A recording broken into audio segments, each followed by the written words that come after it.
जो लोग रात में सफर करते हैं वो पूरी रात ड्राइवर से बात करते हैं। बोलो री जी जी हाँ, सही है कि गलत है?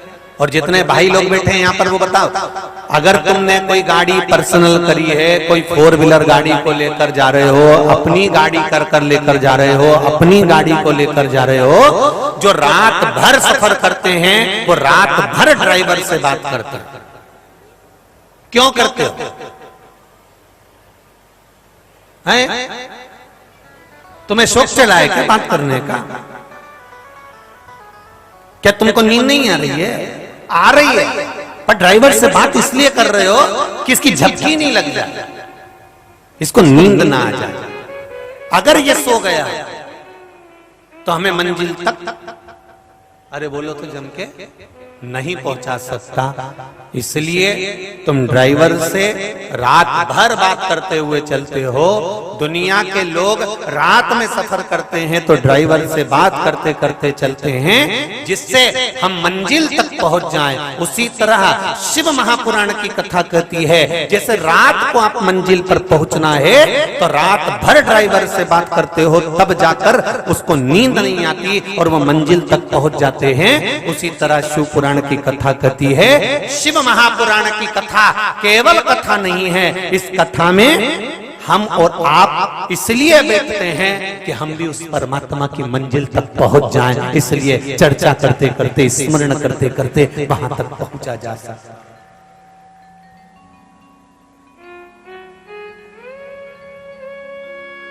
हम उसका भजन करते करते, एक ड्राइवर तुम्हारे घर में है जो तुम्हें मंजिल तक पहुंचाएगा, मंजिल तक छोड़ेगा, और एक ड्राइवर मेरा देव अधिदेव महादेव है जो तुम्हें भव सागर से पार कर देगा। भव सागर से वो भी मंजिल तक पहुंचाएगा।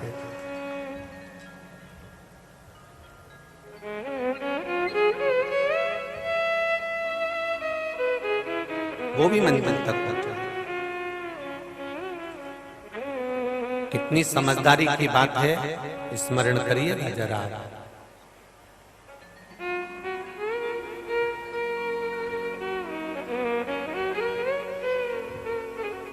ऐसे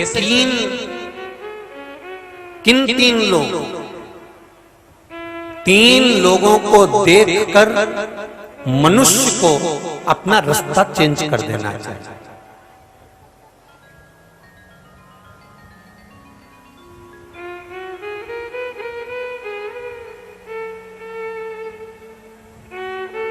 जब ये 3 सामने से आते दिख रहे हो तो अपना रास्ता बदल लो, चुपचाप से निकल लो। कौन 3 लोगों को देखकर अपना रास्ता बदल लेना चाहिए। काशी वालों जरा ध्यान लगाकर सुनिएगा। आस्था चैनल वाले, जितने आस्था चैनल पर कथा सुन रहे हैं और जितने फेसबुक यूट्यूब पर कथा सुन रहे हैं और जितने इस विशाल मां गंगा के घाट पर कथा सुन रहे हैं, ध्यान लगाकर सुनना।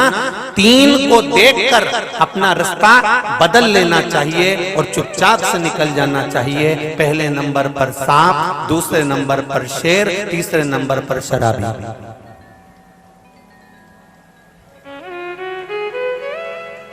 एक सांप, एक शेर, एक शराबी, इन 3 को अगर आता हुआ देख रहे हो तो इनके सामने खड़े मत हो, इनके सामने माथा पच्ची मत करो, इनके सामने दिमाग मत लगाओ, इनके सामने ना खड़े होकर रास्ते को बदलकर चुपचाप एकांत से निकल जाओ। क्योंकि सांप से अगर रास्ता भिड़ाओगे तो कोई मतलब नहीं है, शेर के सामने भी जाओगे तो कोई मतलब नहीं है, और शराबी को कितना भी समझाओगे उसको कोई मतलब नहीं है। इसलिए रास्ता बदल कर निकल। फिर शिव पुराण कहती है, पानी में डूबने वाले को बचाया जा सकता है, पानी में डूबने वाले को निकाला जा सकता है, पानी में डूबने वाले को बचा सकते हो पर प्याली में डूबने वाले को नहीं बचा सकते, ये निश्चित। अब कितना भी समझाओ, कितना भी बताओ, कितना भी समझाने का प्रयास करो उसको, जो प्याली में डूब रहे हैं, हम उनसे निवेदन करेंगे कि जिंदगी का कोई सुख तुमको नहीं मिला, तुमने अभी देवाधिदेव महादेव को पहचाना नहीं है, तुमने अभी भगवान को पहचाना नहीं है।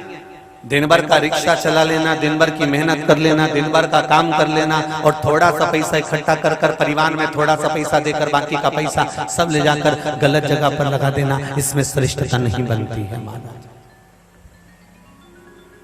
इसमें श्रेष्ठता नहीं है।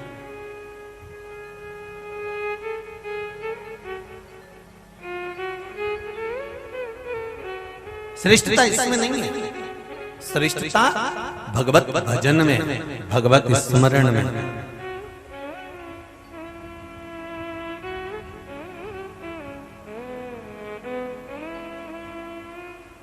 विश्वनाथ की धरा पर रह रहे हो,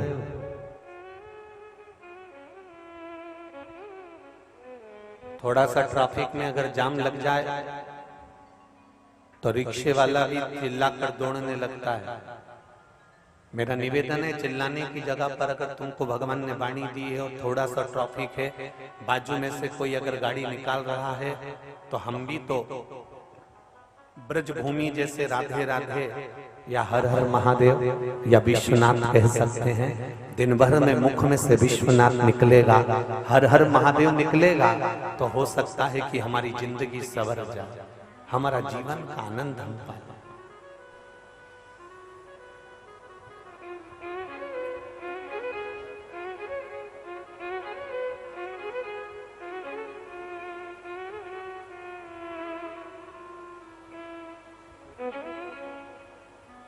प्रतिदिन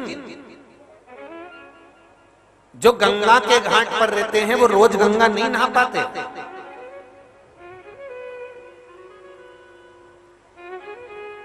विश्वनाथ बाबा की धरा पर रहने के बाद भी रोज विश्वनाथ के मंदिर नहीं जा पाते। पूरी दुनिया, कर्नाटक, गुजरात, राजस्थान, मध्य प्रदेश, यहाँ वहाँ पूरा उत्तर प्रदेश, ना जाने कहां कहां से 1,000, 500, 200 किलोमीटर दूर से लोग विश्वनाथ बाबा का दर्शन करने आते हैं और हम 20 कदम चलकर भी विश्वनाथ के पास नहीं जा पाते हैं। जरा विचार करना अपने भाग्य को।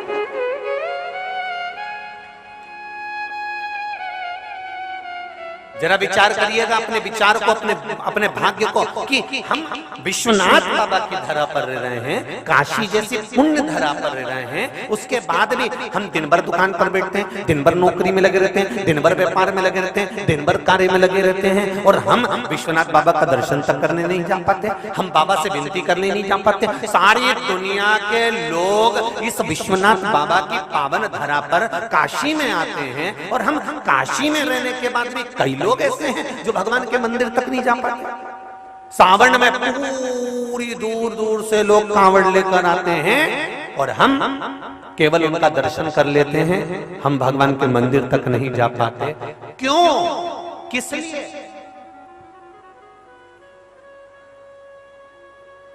कारण क्या है?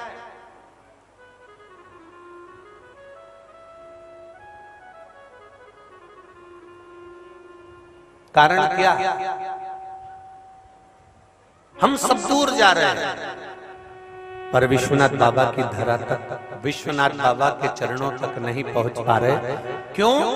क्योंकि हो सकता है कि हम भले बाबा की नगरी में रह रहे हैं परंतु हो सकता है हमारे कुछ पाप कर्म बढ़ गए हों, तो बाबा ने कहा मैं तेरा मुख नहीं देखूं, तू मेरे सामने मत आ। सारी दुनिया के लोग आए और अपन ना पहुंच पाए तो अपने में दोष देखो,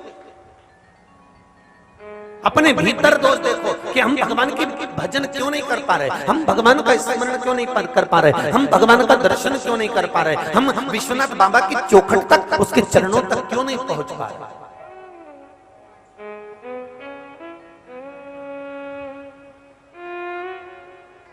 आखिर क्या कमी है हमारे भीतर? कौन सी ऐसी कमी रह गई कि हमें भगवान क्यों नहीं मिल पा? तुम्हें नींद आ रही है बहुत तेज और बच्चे गदर कर रहे हैं, बच्चे चिल्ला चोट कर रहे हैं, बच्चे सोने नहीं देते, तो तुम क्या करोगे? बच्चों को डांटोगे कि नहीं डांटोगे? अरे बोलो तो जम के बोलो जरा, डांटोगे ना? तुम्हें नींद तेज आ रही है, बहुत तेज नींद आ रही है और बच्चे गदर कर रहे हैं, तो तुम बच्चों को डांट दोगे, और बच्चों को डांट दिया और बच्चे चुप ही हो जाएंगे, और तुमको बहुत तेज नींद आ रही है, बहुत तेज नींद आ रही है, और मक्खी तुम्हें परेशान कर रही है, अब क्या करोगे?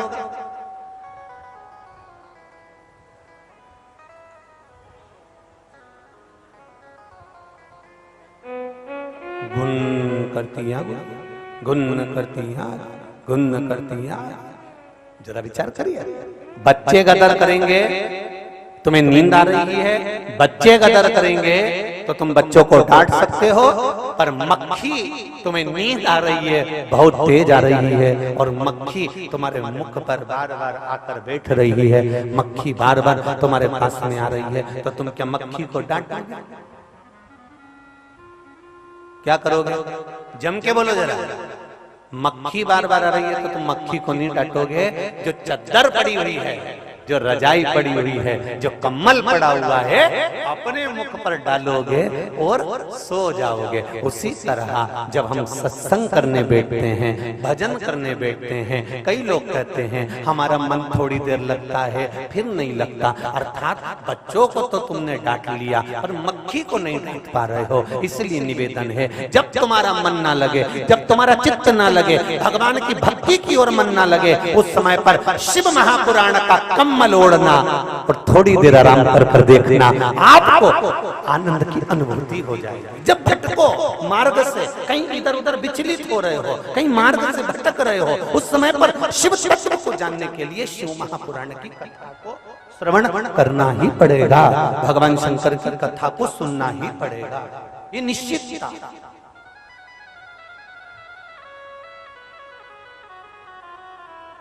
सब मतलब के यार हमने देख लिया, झूठे नाते झूठे रिश्ते, झूठे नाते झूठे रिश्ते, अरे झूठा है संसार हमने देख लिया, सब मतलब के यार हमने देख लिया, देख लिया संसार हमने देख लिया। इस संसार सागर में किसको देखोगे, कैसे देखोगे?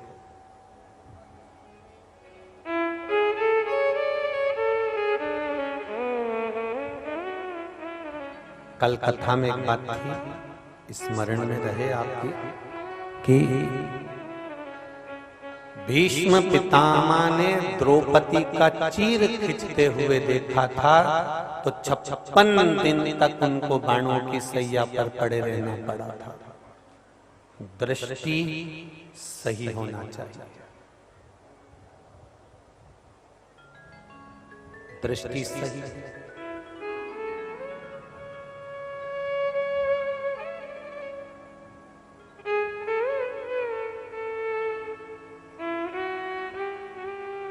हमारी दृष्टि जहां गड़बड़ हो जाती है, वहां फिर भगवान के मिलन का कोई सुख नहीं होता। काम, लोभ, वासना, आसक्ति, तृष्णा, ये सब इन नेत्रों से जाता है। अजामिल की कथा कहती है, पूरा जीवन उसने भगवान के भजन में निकाल दिया। अजामिल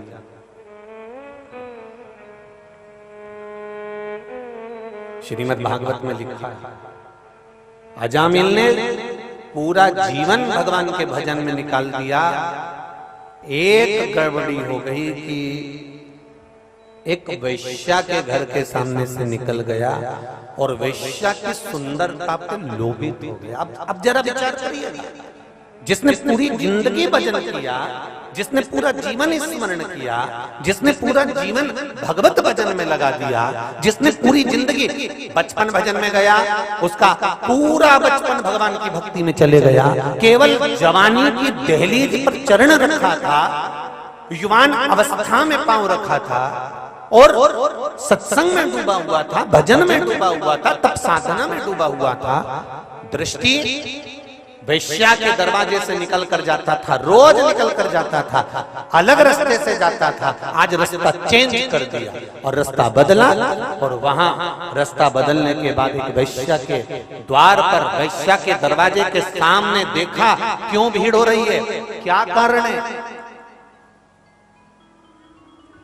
इतनी भीड़ का कारण क्या है।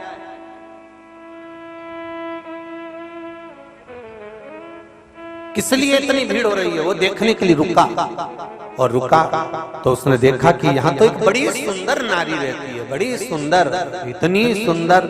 और उसको अब मन में आने लगा, वो रोज तपस्या करने बैठता, रोज भजन करने बैठता, रोज उस नारी को देख कर जाता, तो उसके मन में उस नारी के प्रति प्रेम बढ़ गया, आसक्ति बढ़ गई, काम बढ़ गया। केवल श्रीमद् भागवत कथा के अजामिल ही एक ऐसे नहीं थे जिनके भीतर देखकर रुचि बढ़ी। श्रीमद् भागवत में एक पात्र और है, श्री ध्रुव जी महाराज।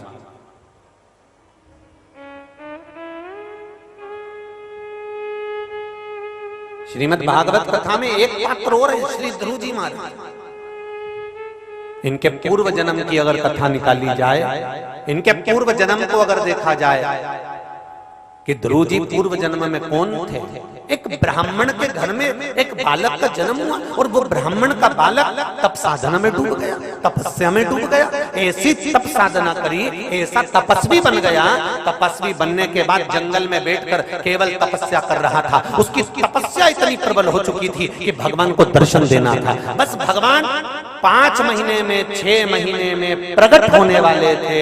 इतने में तो क्या हुआ कि जिस वन में वो बैठकर तपस्या कर रहा था, उसी वन में नगर का राजा, राजा का पुत्र युवराज उस नगर में, उस जंगल में आया, और जंगल में अपनी कुटिया बनाकर, एक झोपड़ा बनाकर उस जंगल में मृगा करने के लिए वहां रहने लगा। वहां उसके साथ में राजसी ठाठ था, पूरा आनंद था। और इतने में इसके नेत्र खुल गए। नेत्र खुलकर तपस्वी ने देखा कि कोई यहाँ रह रहा है, पता करा तो युवराज है। उसके पास में सारा ठाठ था, सारा वैभव था। उस ब्राह्मण के बालक के मन में आया, बताओ कितना वैभव, कितना ठाठ है, कितना आनंद है, मैं तपस्या में लगा हूं, ये राजा का बेटा युवराज है। और उसके मन में आ गया तपस्या करते करते कि एक बार मैं भी युवराज बनकर ये सारा सुख भोगना चाहता हूं, एक बार मैं भी युवराज बनकर ये सारा सुख भोगना चाहता हूं। बस उसके मन में तपस्या करते करते, साधना करते करते, आराधना करते करते ये भाव प्रकट हो गया कि मुझे एक बार ऐसा युवराज पद मिलना चाहिए। और बस तपस्या भंग हो गई, और उसका अगला जन्म ध्रुव के रूप में हो गया। बाल्यावस्था में ही भगवान ने उसको दर्शन दे दिया, बाल्यावस्था में ही भगवान ने उसको दर्शन दिया। क्यों? क्योंकि उसकी तपस्या का मूल प्रारंभ समाप्ति पर था।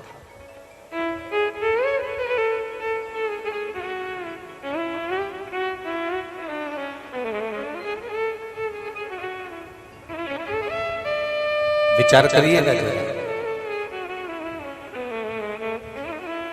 स्मरण करिएगा। भक्ति का मूल, भक्ति का सुख। पीछे की आवाज बढ़ाइए, पीछे की आवाज बढ़ाइए। भक्ति का मूल, भक्ति का सुख।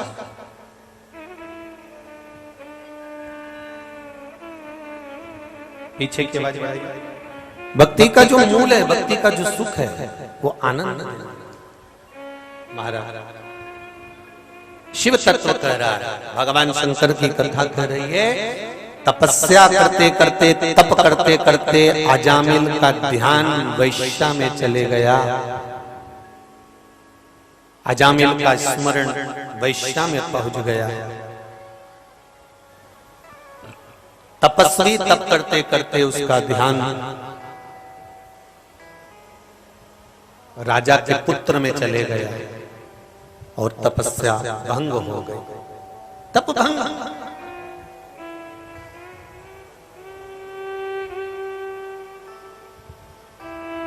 जरा विचार करिए,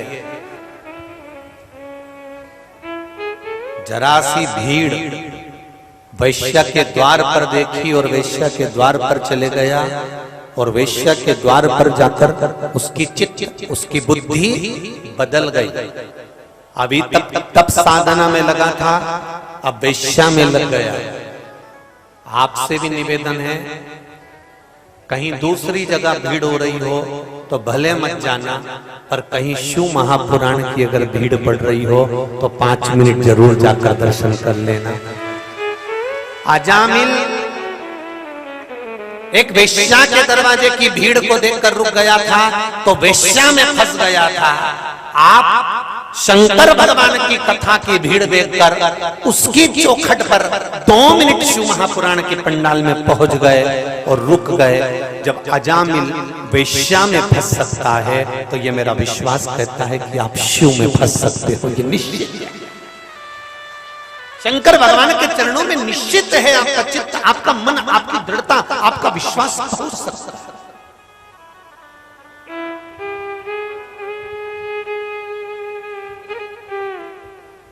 एक पत्र आया, अभी हमने ज्यादा पत्र तो पढ़े नहीं क्योंकि आज ट्रैफिक में फंस गए थे तो आने में थोड़ा सा देरी हो गया, तो पत्र नहीं पढ़ पाए, पर जो पत्र 3 एक पढ़े हैं बाकी के सब याद रखिए।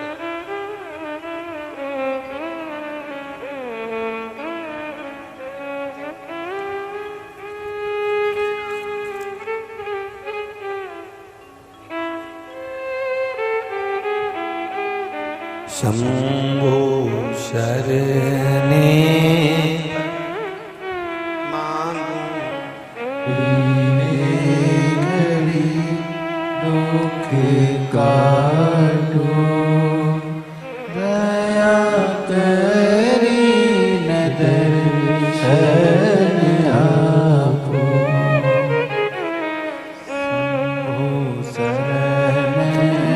वर्णन है, मेरा नाम अनारा देवी, मैं वाराणसी की रहने वाली हूँ। कहीं बैठी हूँ तो दोनों हाथ अवश्य हिलाइएगा। अनारा देवी वाराणसी से है, कहीं बैठी हो तो हाथ हिलाइएगा दोनों। गुरुजी, हम बाबा का क्या वर्णन करें, मैं क्या बताऊं, जितना गुणगान करूं उतना कम है गुरुजी। मेरे 5 साल का बच्चा, 3 साल की बच्ची थी, घर से 10 बजे रात को निकल गए और घर पर किसी को पता नहीं था। गुरुजी चाचा जी के पीछे जा रहे थे, उनके काका जी के पीछे, और रास्ता भटक गए और चाचा जी को मालूम ही नहीं था कि बच्चे आ रहे हैं। जब बहुत दूर तक चला गया तब पीछे मुड़कर देखा तो बच्चा खड़ा था।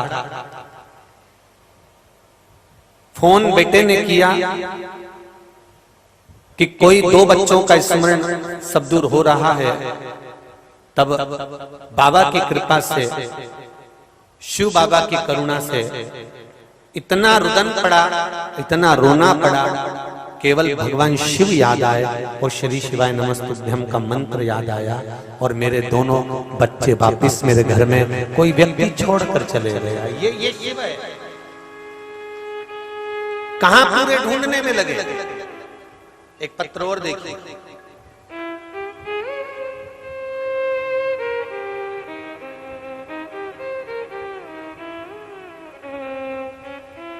एलईडी चालू करिए, पीछे की एलईडियां चालू करिए। पीछे जितनी भी एलईडी लगी हैं कुछ बंद हैं, चालू करिए।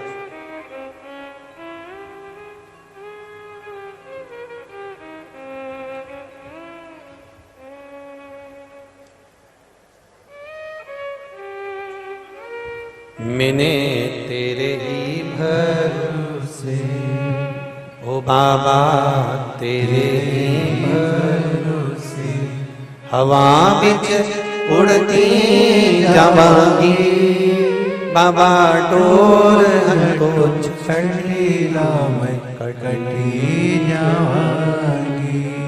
श्रीमती वीणा देवी बिहार गया शेर घाटी से आई हैं, कहीं बैठी हो तो हाथ हिलाइएगा।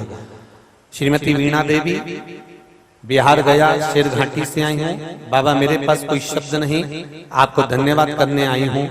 मेरे भोले तेरा सहारा है, मेरी नैया का तू ही किनारा है। मैं और मेरे परिवार 2021 से रोज आस्था चैनल पर कथा सुन रहे हैं।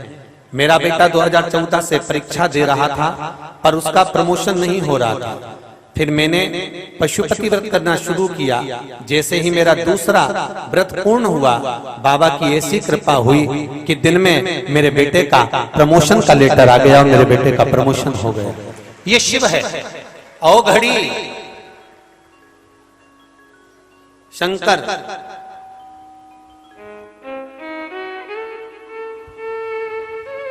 शिव है। ओ घड़ी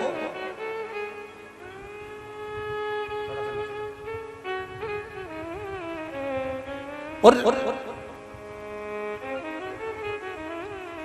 जब शिव ओघड़ी स्वयं आकर संभालता है, मेरा देव अधिदेव महादेव स्वयं आकर संभालता है, तो अपने आप सब संभाल जाता है। अपने आप सब समझ जाता है। आप केवल शिव भक्ति में रमो, शंकर का स्मरण करो, सारी समस्या का हल। एक लोटा जल आप शिव जी को समर्पित कर रहे हैं, भगवान शंकर को चढ़ा रहे हैं, निश्चितता है कि आपको उसका सुख, उसका आनंद प्राप्त होगा। ये निश्चित है।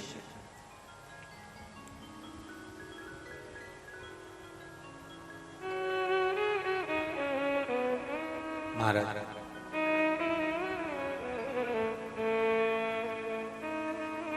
शिव कथा कर रही है। अजामिल ने वैश्या के स्वरूप को देखकर उससे विवाह करने की मन में ठान ली थी। उसी तरह जिस दिन हमारा देवाधिदेव महादेव में ये चित्त चले जाए, ये मन चले जाए, ये बुद्धि चले जाए, प्रयास करना कि हम देवाधिदेव महादेव के हो जाएं और महादेव हमारा हो जाए। फिर कोई बीच में पर्दा नहीं, कुछ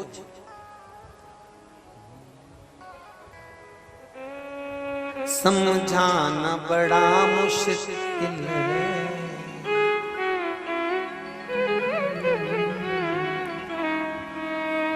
समझाना बड़ा मुश्किल है, आखिर वो दर्द सच्चा दरबार लगाए, ये भोले की महफिल है, सच्चा दरबार लगाए, ये भोले की महफिल है। नैनों को काशी वाले का नैनों को काशी वाले का दीदार चाहिए, वो काशी रहने वाला भोलानाथ चाहिए, वो काशी रहने वाला भोलानाथ चाहिए, वो काशी रहने वाला भोलानाथ चाहिए, वो काशी रहने वाला भोलानाथ चाहिए। नैनों को डमरू वाले का, नैनों को काशी वाले का हो, नैनों को भोले बाबा का दीदार चाहिए, वो काशी रहने वाला भोलानाथ चाहिए, वो काशी रहने वाला भोलानाथ चाहिए, वो काशी रहने वाला भोलानाथ चाहिए, वो काशी रहने वाला भोलानाथ चाहिए। आओ से दोनों हाथों से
समझाना बड़ा मुश्किल है, समझाना बड़ा मुश्किल है, आखिर वो दर्द दिल है, आखिर वो दर्द दिल है, समझाना बड़ा मुश्किल है, समझाना बड़ा मुश्किल है, आखिर वो दर्द दिल है, आखिर वो दर्द दिल है। सच्चा दरबार लगा है ये भोले की महफिल है, सच्चा दरबार है, सच्चा दरबार लगा है ये भोले की महफिल है, सच्चा दरबार लगा है, सच्चा दरबार लगा है ये भोले की महफिल है, सच्चा दरबार लगा है ये भोले की महफिल है। नैनों को डमरू वाले का, नैनों को काशी वाले का, नैनों को भोले बाबा का दीदार चाहिए, वो काशी रहने वाला भोलानाथ चाहिए, वो काशी रहने वाला भोलानाथ चाहिए, वो काशी रहने वाला भोलानाथ चाहिए, वो काशी रहने वाला भोलानाथ चाहिए। ओहो हरि बोल।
कमी न अरमानों की, कुछ कमी न अरमानों की, तेरे इन दीवानों की, दीवानों की, कुछ कमी न अरमानों की, कुछ कमी न अरमानों की, तेरे इन दीवानों की, तेरे दीवानों की, मुझको मदहोश बनाए कतार तेरे नैनों की, मुझको मदहोश बनाए सरकार तेरे नैनों की, मुझको मदहोश बनाए कतार तेरे नैनों की, मुझको मदहोश बनाए सरकार मेरे नैनों की। दिल नाच उठे वो, दिल नाच उठे वो गंगा का दीदार चाहिए, वो काशी रहने वाला भोलानाथ चाहिए, वो काशी रहने वाला भोलानाथ चाहिए, वो काशी रहने वाला भोलानाथ चाहिए, वो काशी रहने वाला भोलानाथ चाहिए। नैनों को डमरू वाले का, नैनों को काशी वाले का, नैनों को भोले बाबा का दीदार चाहिए, वो काशी रहने वाला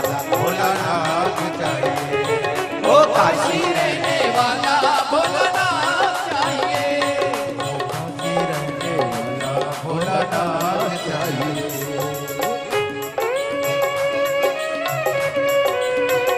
हरि बोल।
भक्तों के तुम प्यारे हो, भक्तों के तुम प्यारे हो, तुम जिगरी दिल वाले हो, दिल वाले हो।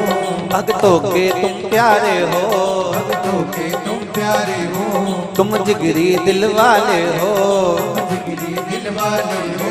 कितनों पर डोरे डारे तेरे नैन बड़े मस्ताने, कितनों पे डोरे डाले तेरे नैन बड़े मझवारे। नैनों को काशी वाले का,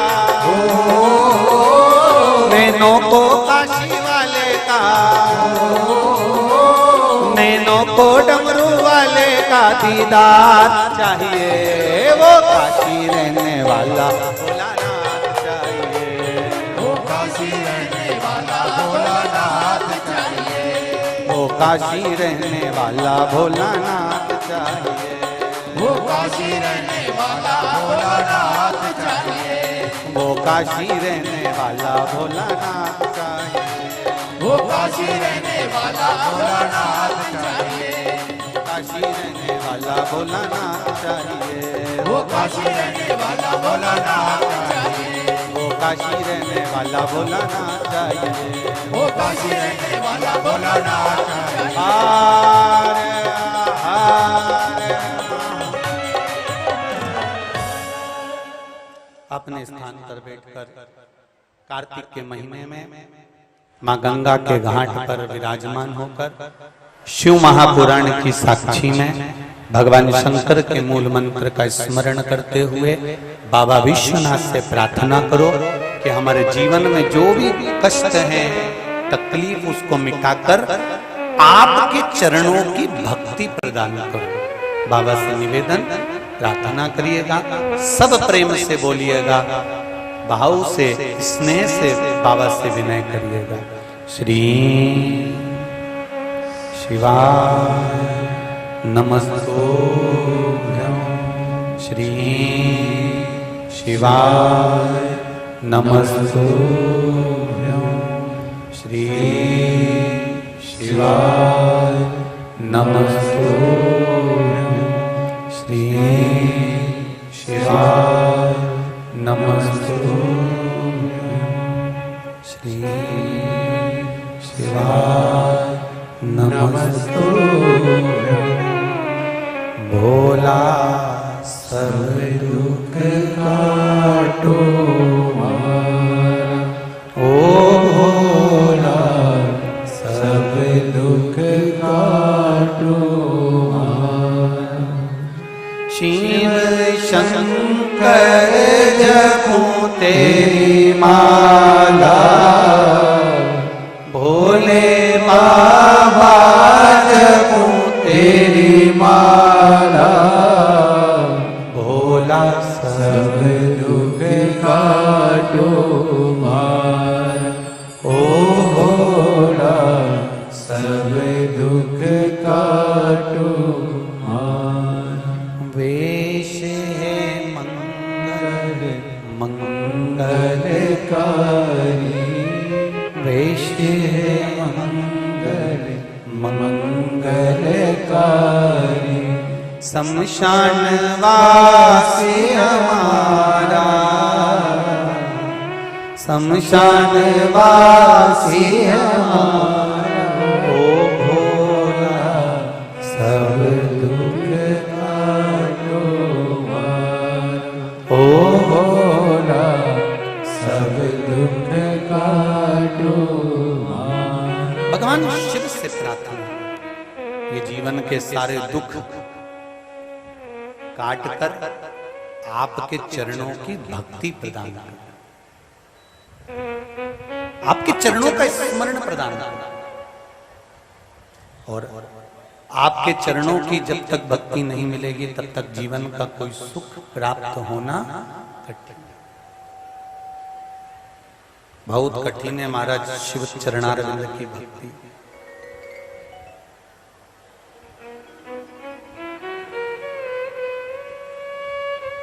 देखिए विदल और उत्पल, ये दो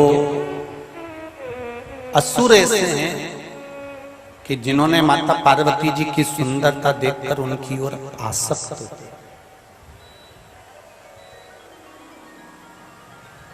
ये उनकी ओर आसक्त होते।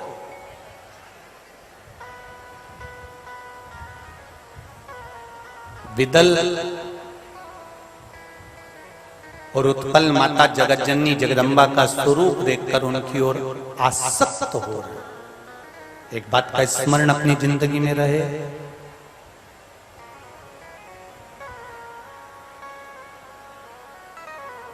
अभी नवरात्रे गए हैं, नवरात्रे में आपने माँ देवी का स्वरूप देखा होगा, माँ दुर्गा का स्वरूप देखा होगा, माँ भवानी का स्वरूप देखा होगा। काशी में देवी जी बैठती हैं, कहीं कहीं यहाँ बैठती हैं, तो आपने माता रानी का स्वरूप देखा होगा, कितनी सुंदर है। हमारे यहाँ के शास्त्र तो यहाँ तक कहते हैं कि तेरी प्रतिमा इतनी सुंदर, तो कितना सुंदर होगा। जरा विचार करिएगा, जगत जननी माँ इतनी सुंदर है, इतनी सुंदर है। शिव महापुराण की कथा कहती है कि माता का जो स्वरूप है, माता का जो स्वरूप है, ये स्वरूप घर की जो माँ होती हैं, माता होती हैं, इनका स्वरूप जो होता है, ना जाने कितने कितने जीव, जैसे विदल उत्पल, ये असुर हैं, राक्षस हैं। ये विदल और उत्पल जब माता की ओर देखकर आसक्त हुए, तब मां जगत जननी ने भगवान शिव की ओर स्मरण कर कर बंदूक का प्रहार कर कर इनका संहार कर दिया।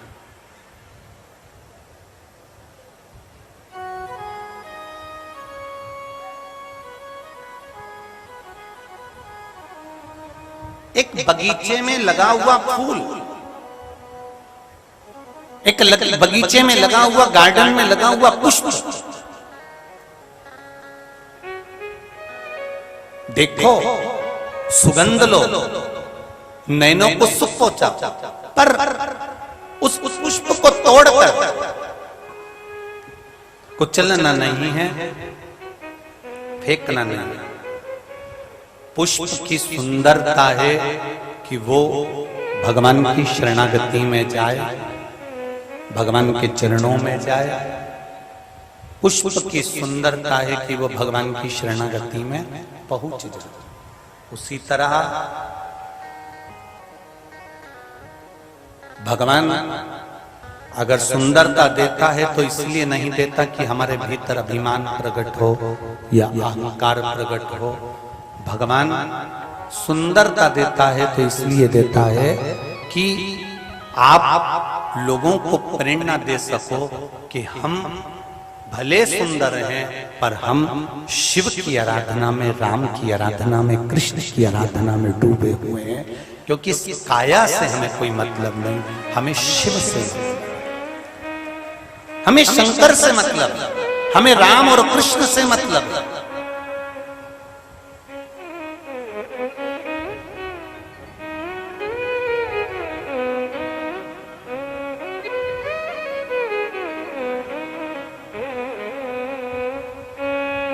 भरी सभा थी जनक जी महाराज की, बड़े बड़े शूरवीर राजा बैठे हुए थे और अष्टावक्र जी का आगमन हो गया था। 8 जगह से तेड़े थे अष्टावक्र जी, और अष्टावक्र जी का जब आगमन हुआ, 8 जगह से तेड़े अष्टावक्र जी जब वहां पर पहुंचे तो पूरी सभा उनको देखकर हंसने लगी। पर अष्टावक्र जी के नैनों में जल नहीं। अष्टावक्र जी ने एक ही बात कही राजा जनक जी से, जनक जी आपकी सभा में सारे वीर बैठे होना थे, मुझे क्या मालूम था कि ये काया के परखैया बैठे। अष्टावक्र जी ने कहा मुझे यह नहीं मालूम था कि ये काया को देखने वाले बैठे। फिर वही बात आ गई है जिस बात को हमने पहले भी कथा में कहा कि लोग पूछते हैं शंकर भगवान को रिझाने के लिए कौन से कलर के कपड़े पहनना चाहिए जिससे भगवान शंकर प्रसन्न हो जाए। भगवान को पाने के लिए कौन सा कपड़ा चेंज करना चाहिए, कौन सा कपड़ा बदल लेना चाहिए, कौन सा कपड़ा पहन लेना चाहिए जिससे भगवान प्रसन्न हो जाए। शिव महापुराण की कथा बार बार कहती है शिव को पाने के लिए कपड़े बदलने की जरूरत नहीं पड़ती। भगवान शंकर को पाने के लिए कलेजा बदल लो, बस भगवान तुम्हारे सामने आकर खड़ा हो जाए। हम कपड़े ना बदलें, हम कलेजा बदलें, हम चित्त बदलें, अपनी वृत्ति बदलें। बड़े बड़े स्थान पर बैठ जाएंगे, बड़े बड़े पद पर बैठ जाएंगे और उसके बाद भी हम 24 घंटे किसी ना किसी की निंदा में लगे रहेंगे तो उसमें आपको परमात्मा की कभी प्राप्ति नहीं हो सकती। हाँ, उससे ये जरूर प्राप्त होगा कि हम किस कुल में जन्मे हैं। हम क्या लोगों की केवल अष्टावक्र जी ने जनक जी की सभा में जाकर कह दिया था कि यहाँ जितने बैठे हुए हैं एक वीर नजर नहीं आता मुझको, यहाँ केवल इस शरीर को, इस चमड़े को देखने वाले बैठे हुए हैं जो मुझे देखकर हंस दिए हैं।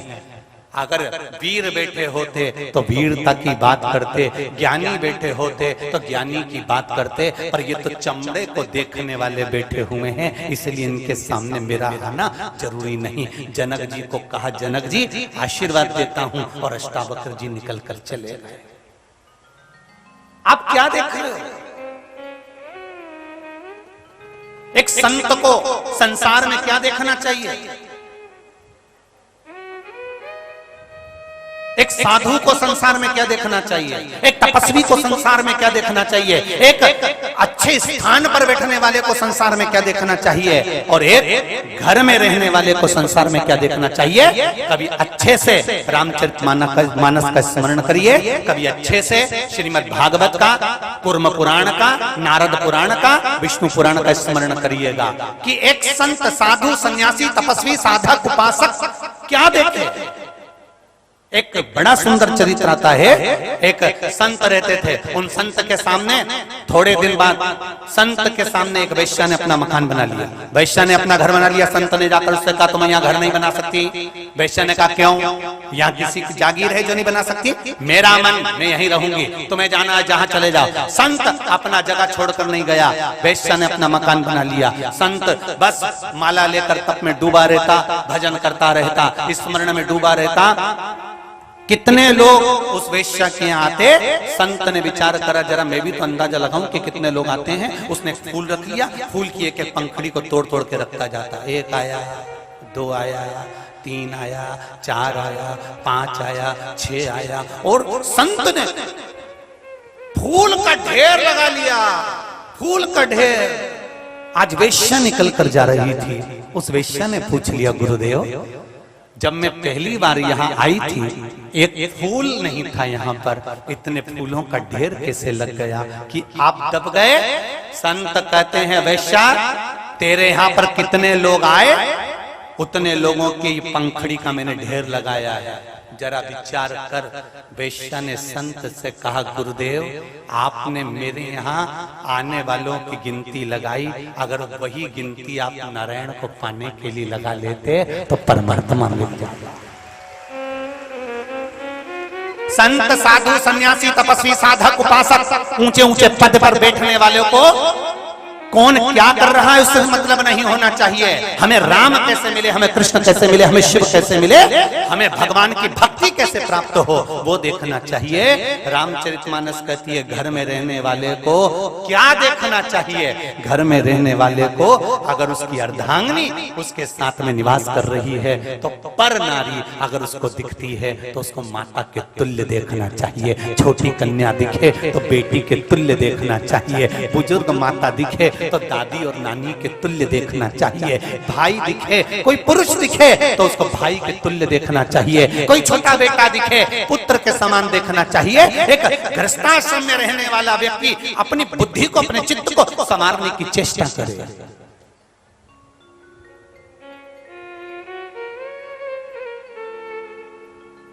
हम क्या देख रहे हैं? काशी में आने के बाद भी अगर हम ट्रैफिक देखेंगे, काशी में आने के बाद भी हम अगर नाली का कचरा देखेंगे, काशी में आने के बाद भी अगर हम कुछ गलत देखेंगे तो ये हमारी दृष्टि का दोष है, हमारी दृष्टि का दोष है। काशी में आने के बाद जब स्टेशन से नीचे उतरो, स्टेशन से पांव तुम्हारा काशी की धरा पर रखे, काशी के रेलवे स्टेशन पर तुम्हारा पांव बस भूमि पर रखा है, उस समय से तुम्हारी दृष्टि दुनिया के कोई चीज को देखने के लिए ना ललके। अगर होटल में भी हो तो ये अभिलाषा उत्पन्न होना चाहिए, सबसे पहले मैं विश्वनाथ के मंदिर जाऊंगा, नहाया कि नहीं नहाया मतलब नहीं, पर मुझे शिव देखना है, मुझे शंकर से मिलना है। ये ललकता तुम्हारे भीतर होना चाहिए। पर हमारी ललकता होती है काशी के स्टेशन से नीचे उतरते से पहले मुझे होटल जाना है। भगवान भी कहते हैं होटल में जाना था तो आया क्यों? पहले सबसे पहली ललकता जब किसी लड़की को लड़का देखने के लिए पहली बार जाता है, उसको न चाय से मतलब होता है, न रसगुल्ले से मतलब होता है, उसको तो मतलब होता है कि जगदम्बा कब आएगी, उसको उससे मतलब। वो आएगी ना, उसे चाय पीना है, ना उसको नाश्ता करना है, ना उसको भोजन करना है, पहली जिसको मैं देखने के लिए आया हूं वो मुझे दिख जाए। लड़की के लिए आशा रहती है जिस लड़का मुझे देखने के लिए आया है वो मुझे दिख जाए, मैं उसको देख लूं वो मुझे देख ले। उसी तरह हमें होटल की नहीं, धर्मशाला की नहीं, हमें व्यवस्था की नहीं, हमें मूलता होना चाहिए। स्टेशन से नीचे उतरते से मेरा शंभू कहाँ है, बहुत दिनों से नहीं देखा, एक बार मेरा विश्वनाथ मिल जाए, मैं जाऊं उस शंकर के पास, मेरे वो घड़ी के पास में, और दिल से बैठ कर कह दूं कैसा है महादेव, बहुत दिन हो गए मुझे बुलाने में, बहुत देरी कर दी, मैं बहुत रोया, तुझे हर पल बुलाता रहा मेरे महादेव, और तूने मुझे इतने दिनों में बुलाया, इतने दिनों में।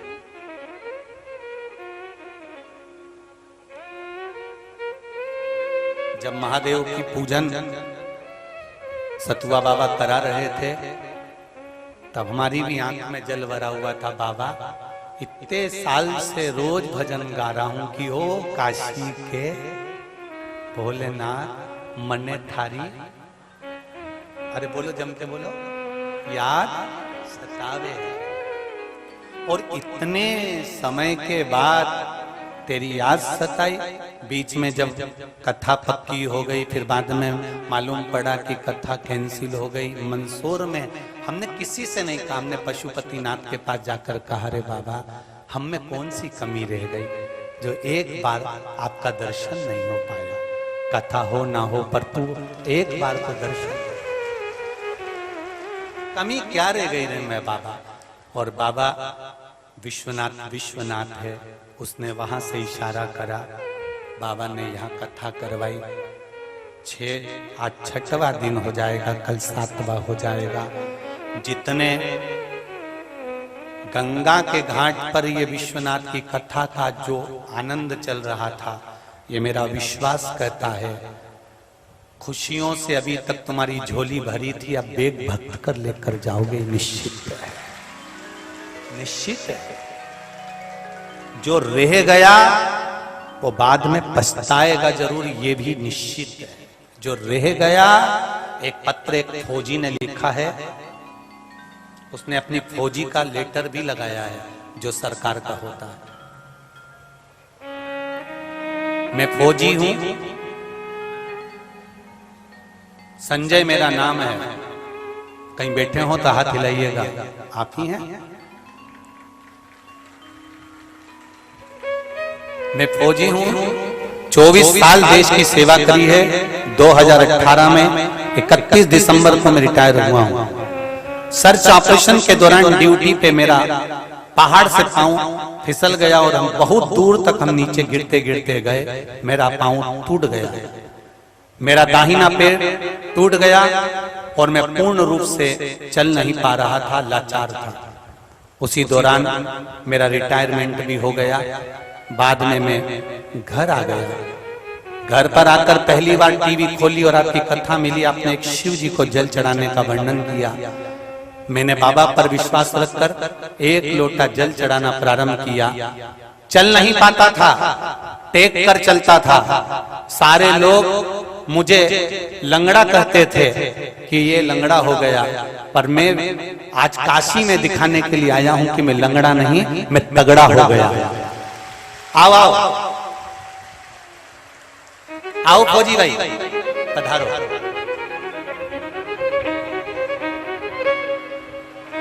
मेरे शिव ने मेरा पैर वापिस कर दिया।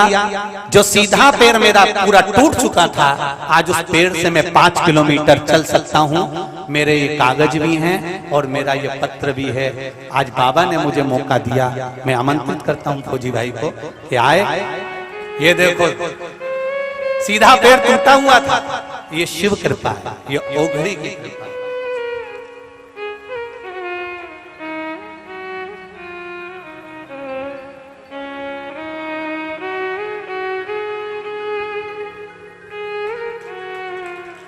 शंभो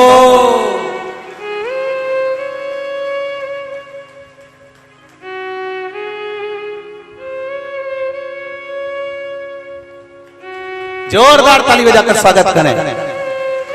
24 साल देश की सेवा कर 2018 में 31 दिसंबर को रिटायरमेंट हुए हैं और पांव में तकलीफ हो भी गई थी। उसके बाद भी बाबा ने पूरा पांव देखिए, पूरा पांव टूटा हुआ है, नीचे से पूरा हरा पड़ा हुआ है और हड्डियां भी।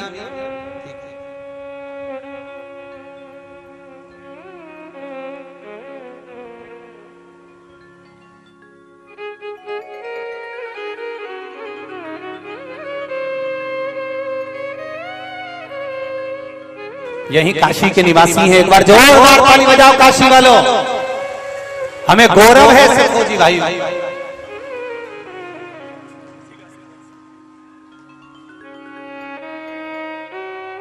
उनको बार बार नमस्ते, जोरदार ताली बजाकर स्वागत करें। बहुत बहुत स्वागत।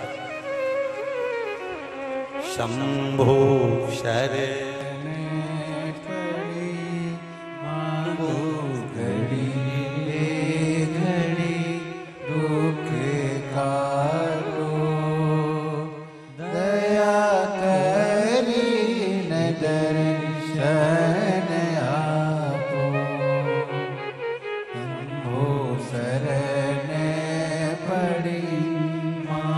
फौजी भाई का कहना है पहली बार कथा मेरी धर्मपत्नी ने सुनवाई थी और इन्हीं ने मुझे कथा सुनने की प्रेरणा दी थी और आज मेरा पांव इन्हीं के बल पर बाबा की भक्ति से ठीक हुआ है। श्री शिवाय नमस्ते। मांगू घड़ी घड़ी दुख काटो दया करी ने दर्शन शंभो शरण पड़ी मांगू घड़ी घड़ी दुख काटो दया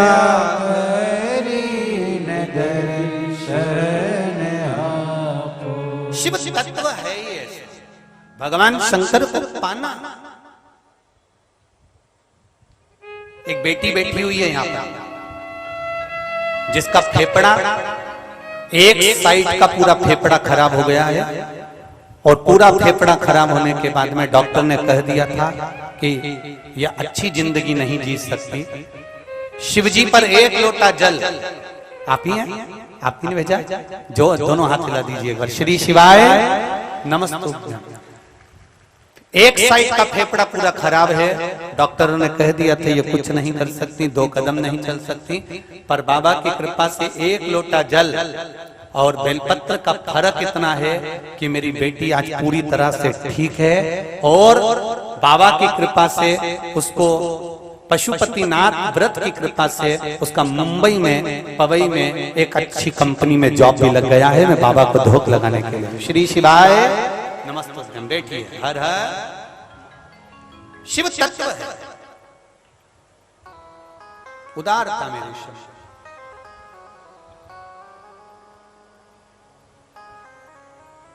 भगवान शिव ओघड़दानी त्रिकालदर्शी कैलाशी अविनाशी जब कृपा करते हैं, एक संत, एक साधु, एक सन्यासी, एक तपस्वी, एक साधक, एक उपासक,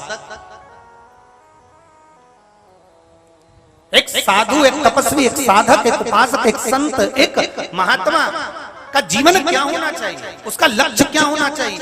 निंदा नहीं, बुराई नहीं, चुगली नहीं, अपशब्द नहीं, उसके लिए एक ही होना चाहिए कि मुझे भगवान कैसे मिलेगा, मेरा शंभु, मेरा राम, मेरा कृष्ण कैसे मिलेगा। और एक गृहस्थी का जीवन में उसका लक्ष्य होना चाहिए, किसी में गलत ना देखते हुए, अगर घर में, परिवार में या पास पड़ोस में भी कोई छोटी बेटियां हैं तो वो हमारी बेटियां हों, और कोई नारी भले सुंदर नजर आए पर उसमें माता का स्वरूप, मेरी जगत जननी अम्बे का स्वरूप नजर आए, वो मातृत्व, केवल मातृत्व।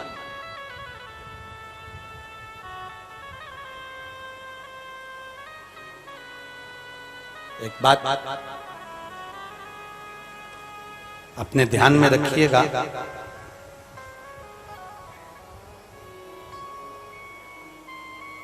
जब तक हम दूसरों से ईर्ष्या करते रहेंगे तब तक हमारी उन्नति नहीं हो सकती।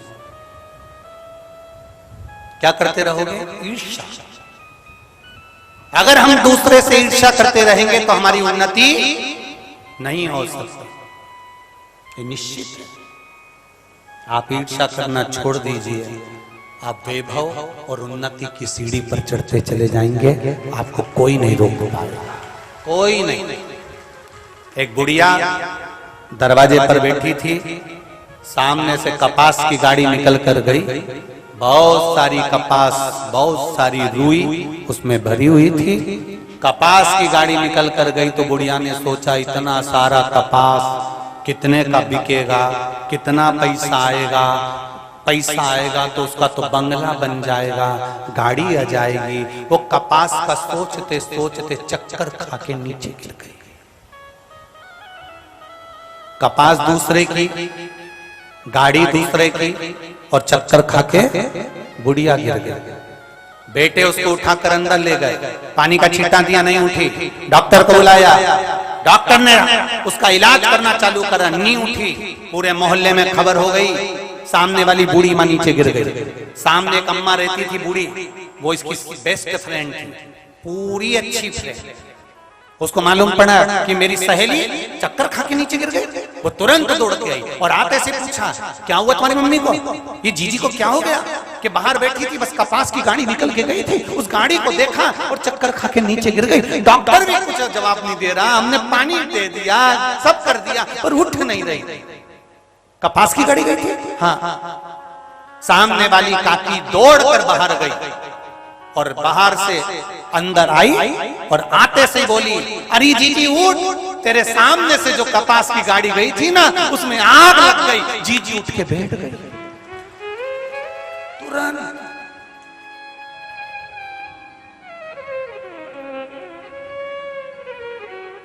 बच्चों ने पूछा, काकी आपने हमारी मम्मी को कैसे अच्छा कर दिया?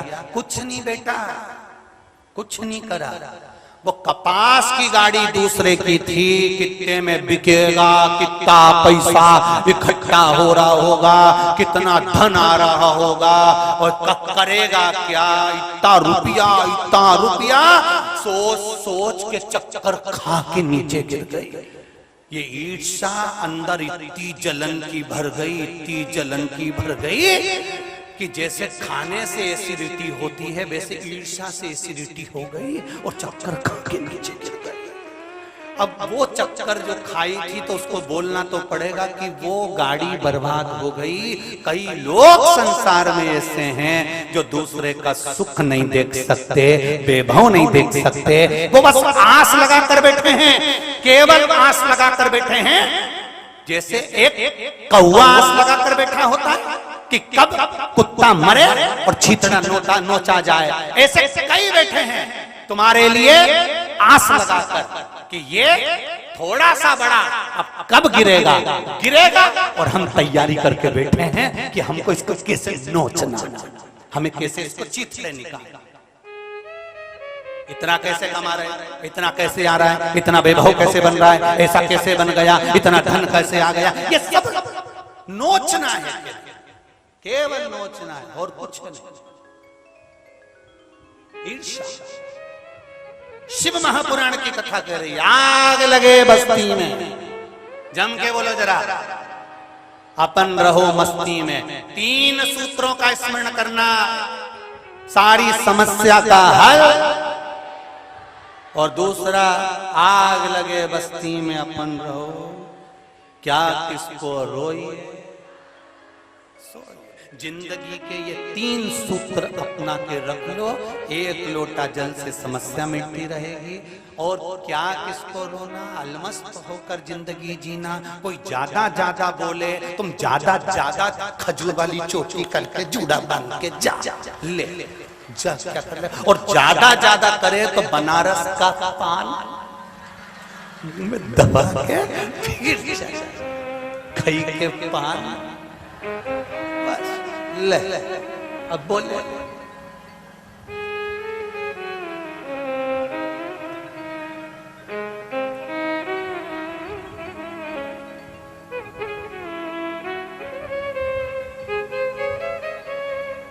जितनी मस्त की जिंदगी जी सकते हो, अलमस्त मनुष्य का शरीर वापिस नहीं मिलेगा। 83,99,999 जीवन निकलने के बाद तब मनुष्य बने हो। इसको ऐसे ही मत गवा देना कि केवल खाया पिया एंजॉय, नहीं, खूब एंजॉय की जिंदगी जियो, खूब अच्छा खाओ, अच्छे से रहो, फुल जिंदगी एंजॉयमेंट जियो। और साथ में 1 लोटा जल शंकर जी के मंदिर में जाके चढ़ाते रहो। बस ये जिंदगी अलमस्त जियो, और कोई मतलब नहीं अपने को। बस भगवान की भक्ति जरूर करना। मनुष्य का जीवन मिला है, खूब बढ़िया खाओ पियो मौज करो अपनी जिंदगी। रोज तुम्हारी अगर पाचन क्रिया ठीक है तो रोज पोया हुआ गुलाब जामुन इमरती भजिया पकौड़ा खाओ, कौन मना करे। और ज्यादा कभी हफ्ते में 1 आध बार लिट्टी ने चोखा।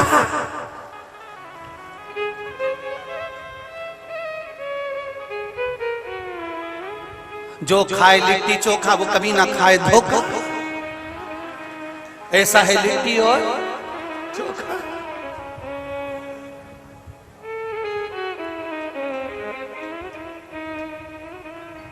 क्या सोचना। और जब मन हो जाए और लगे कि अब हमारे घर में कोई त्योहार आ रहा है तो ठेहुआ, क्या बोलते ठेहुआ, वो मीठा मीठा आटे में गुड़ घोल के है हुआ। हाँ जो भी हो, तुम काशी वाले समझ गए ना, बहुत बहुत सहजता नहीं, अपने जीवन को मस्त जियो ना।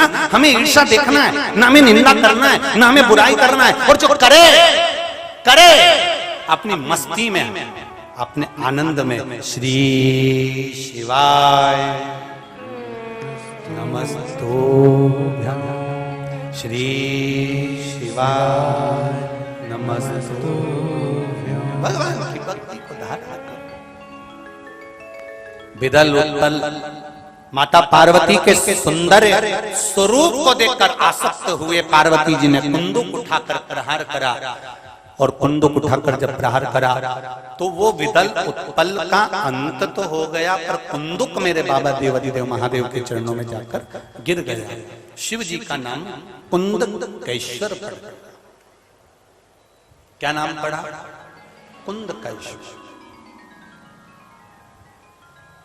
पहले भी कथा में कहा, आज फिर कह रहे हैं, जब बहुत भारी रोग शरीर में हो जाए, डॉक्टर दवाई दे, वो दवाई अगर नहीं लग रही हो तो डॉक्टर की ही दवाई खाओ और कुंदकेश्वर महादेव का नाम लेकर खाना चालू करो, दवाई असर करना प्रारंभ कर देगी। निश्चित ऐसा नहीं है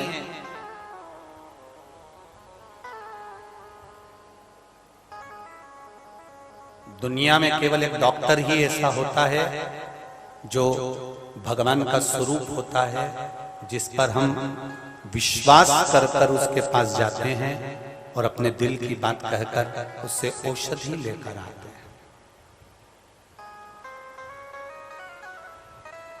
इस व्यासपीठ से कभी नहीं कहा ऐसा कि आप डॉक्टर के पास मत जाओ। ये व्यासपीठ हमेशा कहती है कि डॉक्टर के पास जाओ, जांच कराओ, दवाई लाओ और उस दवाई को, उस औषधि को कुंदकेश्वर महादेव का स्मरण कर कर खाओ, जिससे एक बार खा ली जाए तो दूसरी बार जरूरत नहीं पड़े और शरीर ठीक हो जाए। शरीर दवा के साथ में दुआ की भी जरूरत पड़ती है, इसलिए एक लोटा जल शिव जी को रोज चढ़ाओ, थोड़ा सा आचमन करने के लिए लेकर आओ, बेलपत्री चढ़ाओ। कभी कभी अगर हमारे शरीर में ज्यादा कष्ट हो रहा है, ज्यादा बीमारी आ रही है, ज्यादा तकलीफ आ रही है, तो बेलपत्री की जो बीच वाली पत्ती है, बीच वाला जो पत्ता है, अशोक सुंदरी वाली जगह पर उसको, जैसे जल इधर बहता है तो अशोक सुंदरी वाली जगह पर बेलपत्री का पत्ता इस तरह से रखकर कलश में जो जल है वो जल उस बीच वाले पत्ते पर, अशोक सुंदरी वाली जगह पर, अपने शरीर में अगर ज्यादा कष्ट है, घुटने में अगर डॉक्टर बोल रहा है कि घुटना बदलना पड़ेगा या कोई गैप आ गया है हड्डी में तो शरीर में ये ऑपरेशन करना पड़ेगा, या गुरिया खसक गया है तो उसके लिए डॉक्टर की दवाई तो जरूर खाओ, साथ में बीच वाली जो पत्ती है जो आपने अशोक सुंदरी वाली जगह पर रखी है, वहां 7 बार भगवान शंकर के नाम से, कुंदकेश्वर के नाम से जल चढ़ाओ। फिर थोड़ा सा जल बचा हुआ 3 बार शिवलिंग के ऊपर चढ़ाओ। उसी पानी में से थोड़ा सा आचमन जितना पानी कलश में लेकर आ जाओ या कटोरी में लेकर आ जाओ, उसको दिन भर में 3 बार पीना प्रारंभ करो कुंदकेश्वर महादेव के नाम से, और फिर 15 दिन बाद जांच कराओ। बाबा चाहेगा ऑपरेशन की जरूरत नहीं पड़ेगी। शिव तत्व को जाओ। कौन से महादेव? कुंदकेश्वर महादेव। ये शंकर भगवान का एक स्वरूप। जब माता पार्वती जी ने कुंदुक का प्रहार करा था और वो कुंदुक विदल उत्पल को मारने के बाद शिव जी के चरणों में जाकर गिरा था, तो वो कुंदकेश्वर महादेव। कुंदकेश्वर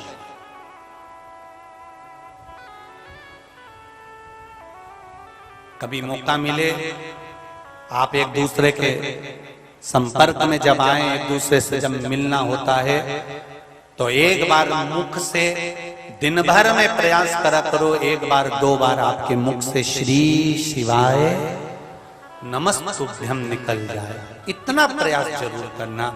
मंदिर विश्वनाथ के दर्शन कर रहे हो, बहुत सारे लोग दर्शन कर रहे हैं, एक बार जमकर चिल्लाकर बोली देना कि श्री शिवाय नमस्तुभ्यम। काल भैरव का दर्शन कर रहे हैं, देवी का दर्शन कर रहे हैं, किसी शंकर मंदिर का दर्शन कर रहे हैं, एक बार जम के आवाज लगाकर कहना। उसका कारण है अपने भीतर की जो काम, लोभ, आसक्ति, वासना, तृष्णा, कोई पाप कर्म हमारे जीवन में हमारे द्वारा कोई पाप, ऐसा नहीं कि संसार में कोई व्यक्ति ऐसा हो गया जिससे पाप नहीं होता। श्रीमद् भागवत कहती है 4 स्थान पर हर व्यक्ति से पाप होता है। पहला, झाड़ू लगाते समय छोटे छोटे जीव मर जाते हैं, पाप हो जाता है। अग्नि जलाते समय पतंगे जल जाते हैं, पाप माथे चढ़ जाता है। नहाते समय, कपड़ा धोते समय, स्नान करते समय, बर्तन मांजते समय छोटे छोटे जीव मर जाते हैं, अपने को नहीं दिखते, पाप माथे चढ़ जाता है। चौथा, घर से जाते समय अपने पांव के नीचे, चप्पल के नीचे छोटे छोटे जीव मर जाते हैं, पाप माथे चढ़ जाता है। 4 स्थान पर हर व्यक्ति से पाप होता है, चाहे कोई भी। ये पाप की गठरिया उसके मस्तक पर बंधी रहती है। पाप कहां जाकर कम होता है? जब हम किसी देवालय में, कथा में, मंदिर में पहुंचते हैं और हमारी नाभि से जब आवाज निकलती है। तुमने कई बार देखा होगा, विश्वनाथ जी के दर्शन करने जाते होगे या भगवान के मंदिर दर्शन करने जाते होगे, तो कई बार आप लोगों ने देखा होगा कि कई साधु, सन्यासी या कोई संत इतनी जम के चिल्लाता है कि अपने को डर लग जाता है। आते से चिल्लाएगा, एकदम मन में भय लगेगा, कौन चिल्लाया? कारण क्या? वो चिल्लाया नाभि से। क्यों चिल्लाया? 4 स्थान पर पाप होता है, वो पाप कहीं नहीं कटता।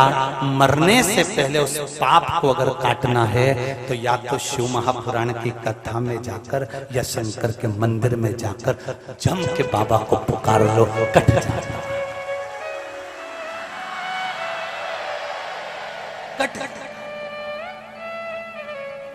पाप कटने का स्थान ही है।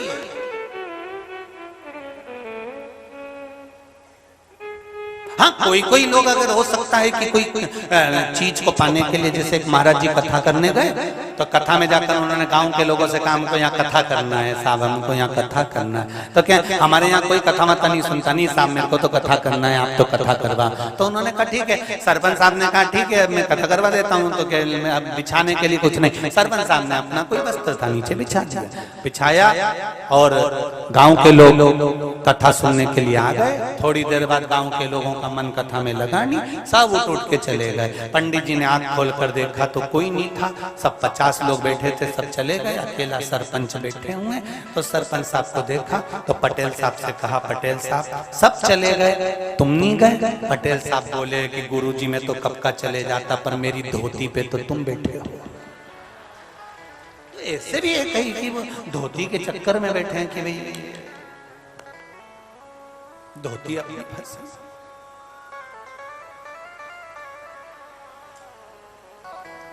शिव के द्वार पर जाना, शिव महापुराण में जाना, एक बार दिल से नाभि से कहना श्री शिवाय हर हर नमः शिवाय। दिल से कह दो उसका नाम का उच्चारण, उसके दिल से, ये नाभि कोश से निकल जाता है।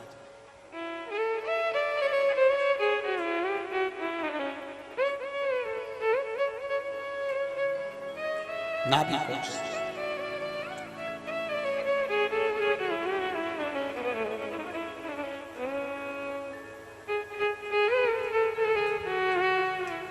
महाराज कथा कर रही है, आगे वर्णन आया।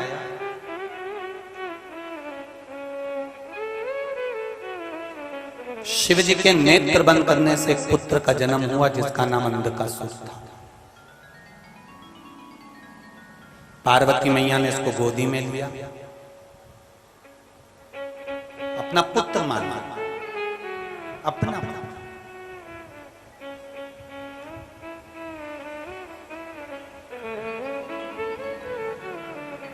शिव जी ने मना करा, इसको तो समुद्र में फेंक दे। पार्वती मैया फेंकना नहीं चाहती क्योंकि मेरा पुत्र है, मेरा बेटा है।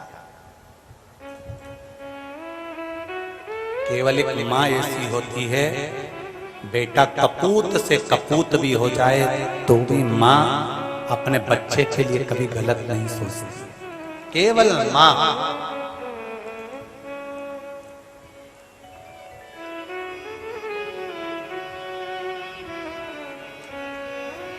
केवल एक माँ, उसके सिवा कोई नहीं।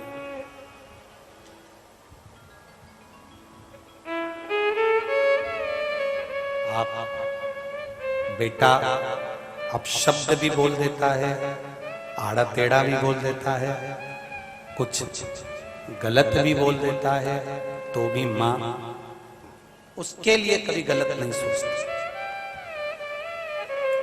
कभी गलत विचार उस माँ के भीतर नहीं आता कि मेरा बेटा का अनर्थ हो जाए या बेटा बेकार हो जाए या नष्ट हो जाए।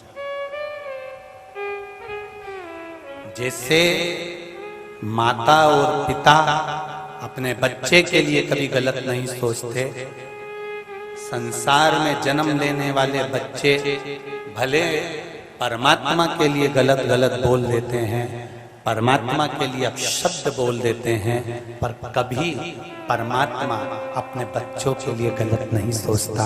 वो सोचता है कि इसका उद्धार हो जाए, कभी गलत नहीं सोचता।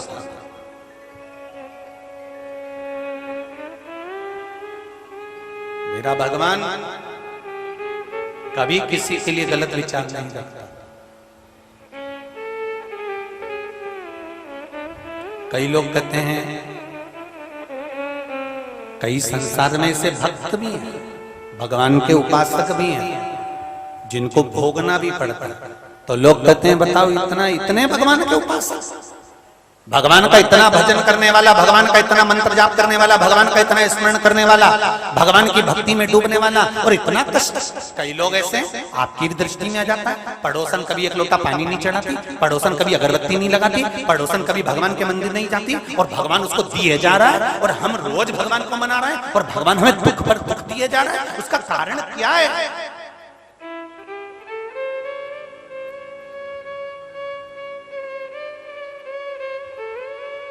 कारण क्या है? थोड़ा सा कष्ट आएगा, आप हारना मत। ये कष्ट आया है, भगवान अपनी ओर तुम्हें बुलाना चाहता। अरे हमारे यहाँ मध्य प्रदेश में वो ऐसा, इसमें बहुत सारा सामान भर लेते हैं और फटकते हैं, उसको कहते हैं सूपड़ा। तुम्हारे यहाँ क्या कहते हैं? सूप ना? हाँ, तो वो सूपड़ा जो होता है, सूप जो होता है, उसको फटका जाता है। फटकने से कचरा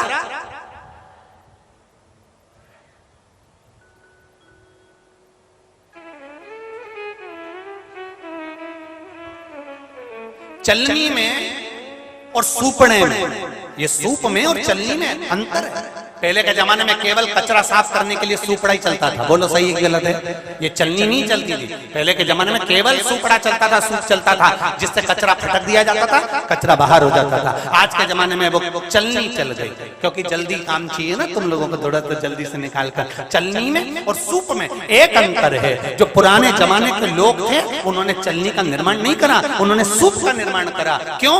क्योंकि बहुत चतुर थे। उनको मालूम है कि सूप जब कचरा फटकेगा तो सूप कचरे को फटक कर बाहर कर देगा, अच्छे अच्छे दाने को अपने पास रख लेगा। चलनी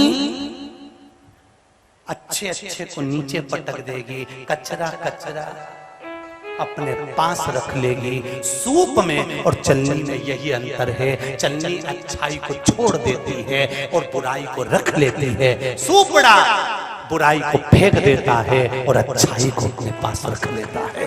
वो अच्छा।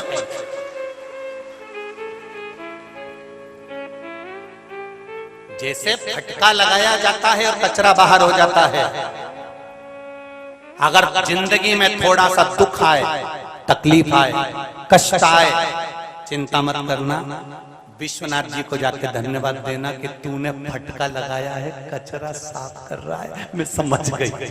तो थोड़ा कचरा साफ कर।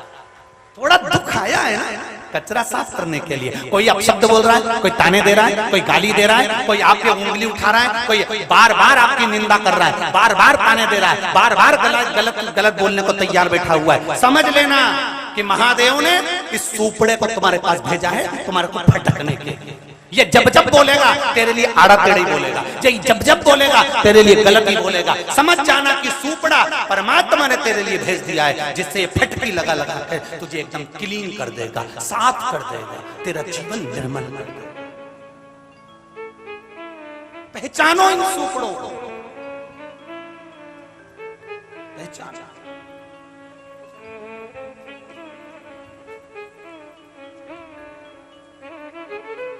मेरे भोले तेरा सहारा है, मेरी नैया का तू किनारा है। इसके सिवा कोई साधन नहीं। हमारा परमात्मा हमारा हो जाए, उसका चरणारविंद का सुख हमको मिल जाए। एक लोटा जल जब हम शिव को चढ़ाने के लिए जाएं, घर से जल लेकर जाओ, घर से जल भर कर लेकर जाओ, और पास में अगर गंगा जल हो तो गंगा जल भर कर लेकर जाओ, मना नहीं। पर घर से आप इसलिए जल लेकर जाना क्योंकि घर में 3 दोष होते हैं। पहला पितृदोष, दूसरा कालसर्प दोष, तीसरा वास्तु दोष। प्रत्येक घर में होता है। चाहे तुम किसी वास्तु शास्त्री को बुला लेना, वो तुम्हारा घर देखकर बोलेगा यहाँ से बाथरूम तोड़ो, यहाँ बनाओ, यहाँ से सीढ़ी वहां बनाओ। कितना भी वीआईपी मकान बना लो पर थोड़ी ना थोड़ी गड़बड़ी हो जाती है। वास्तु दोष, पितृदोष, कालसर्प दोष, ये 3 दोष प्रत्येक मनुष्य के घर में होते हैं। प्रत्येक मनुष्य के घर में।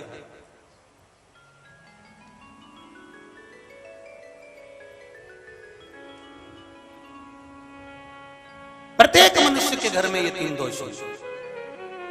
अब इन दोष को मिटाने के लिए करना क्या है? इन दोष को मिटाने के लिए अपने घर से जल भर कर लेकर जाना है, क्योंकि घर में जो मटका होता है, हंडा होता है, वो पितरों का स्थान होता है। रसोई घर से जब जल लेकर जाते हैं तो वास्तु दोष समाप्त होता है। हंडे में से पानी भर कर लेकर जाते हैं तो पितृ दोष समाप्त होता है। और घर के दरवाजे से लेकर जाते हैं तो काल सर्प दोष समाप्त होता है। और शिव को चढ़ाने से हमें आनंद की अनुभूति। कई लोग हमसे कहते हैं 1 लोटा जल चढ़ाने से सारे दुख मिट जाते हैं। इतने सारे ये पत्र ढेर लगे हैं क्या? इतने बस 1 लोटा जल चढ़ाने से दुख क्यों मिटता है? क्योंकि 3 दोष तो केवल लोटा ले जाने से ही मिट जाता है। एक माता ने लिखा है कि कुष्ठ रोग तक मिट गया। देखिए, देखिए,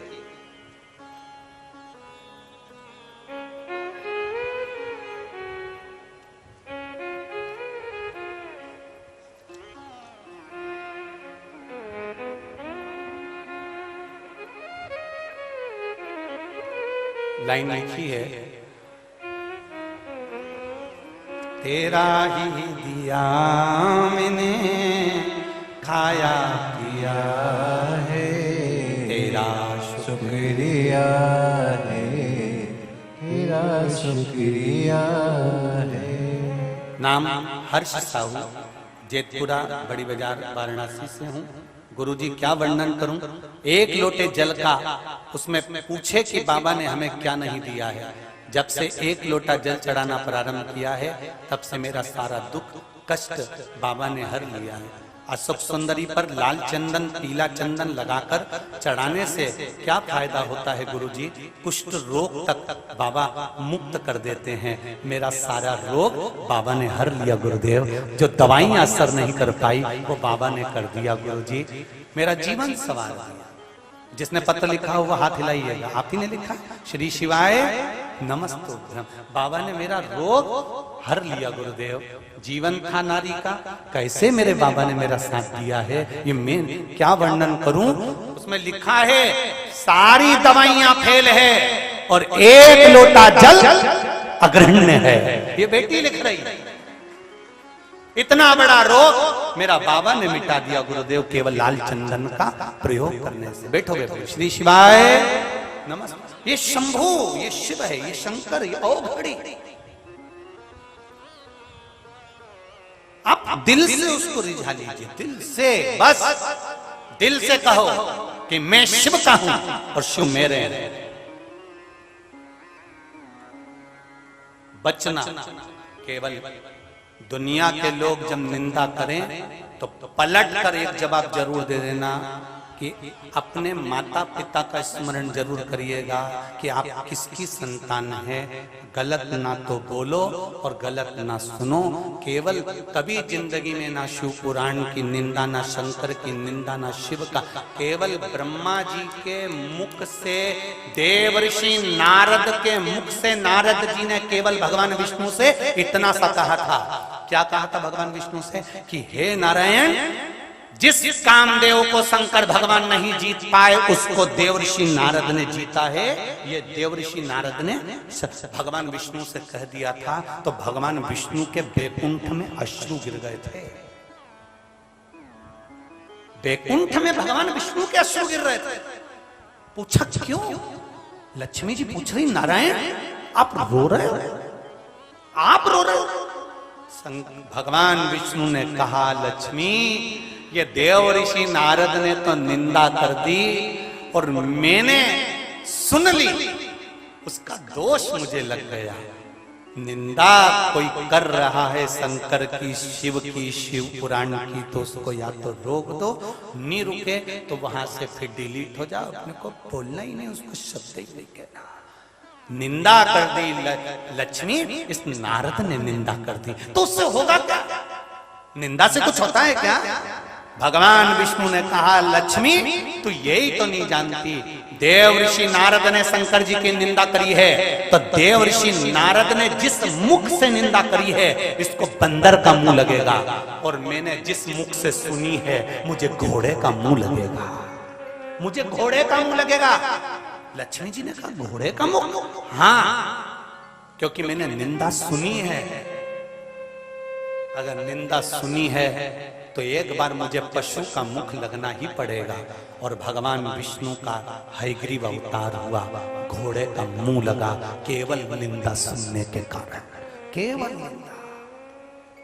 कोई आड़ा टेढ़ा बोले आप उसको पलट कर जवाब दो, कोई अपशब्द बोले एक बार तड़क कर जवाब दे दो, बहुत जोरदार जवाब दो, भले कोई बोले। और अगर नहीं बोलते मने तो वहां से हट जाओ। निंदा सुनना नहीं, निंदा करना नहीं। और हम निंदा सुनने के लिए पैदा नहीं हुए।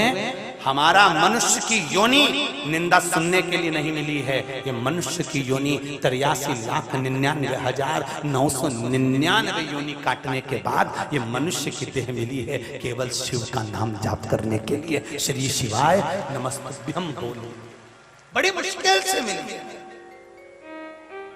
कैसे कमा दें इसको, कैसे उलझनों में उलझ जाए इसको? भजा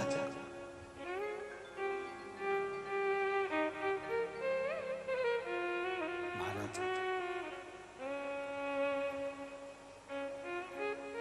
अंधकासुर पानी में फेंक दिया गया।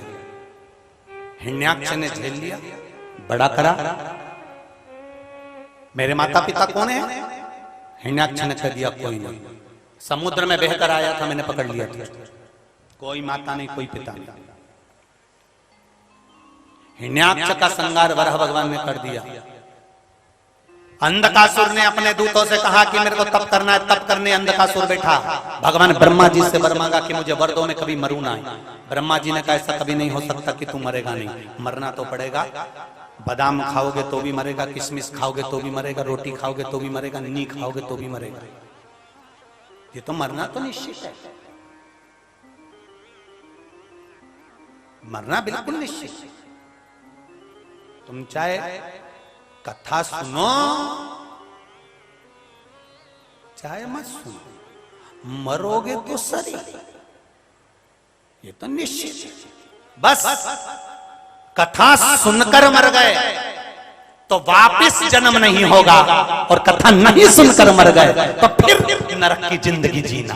83,99,999 योनियां वापिस प्राप्त कर, फिर चींटी बनो, जुआ बनो, फिर कोई निकालेगा,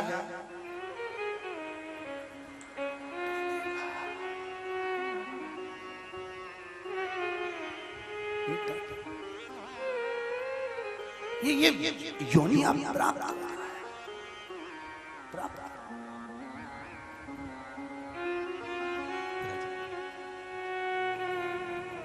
बड़ी मुश्किल से मनुष्य की देह है। 83,99,999 योनियां छोड़ने के बाद ये मानव का शरीर मिला है, ये मनुष्य की देह मिली है, ये मानव का शरीर। इसको कैसे कमा दे साहब? कैसे?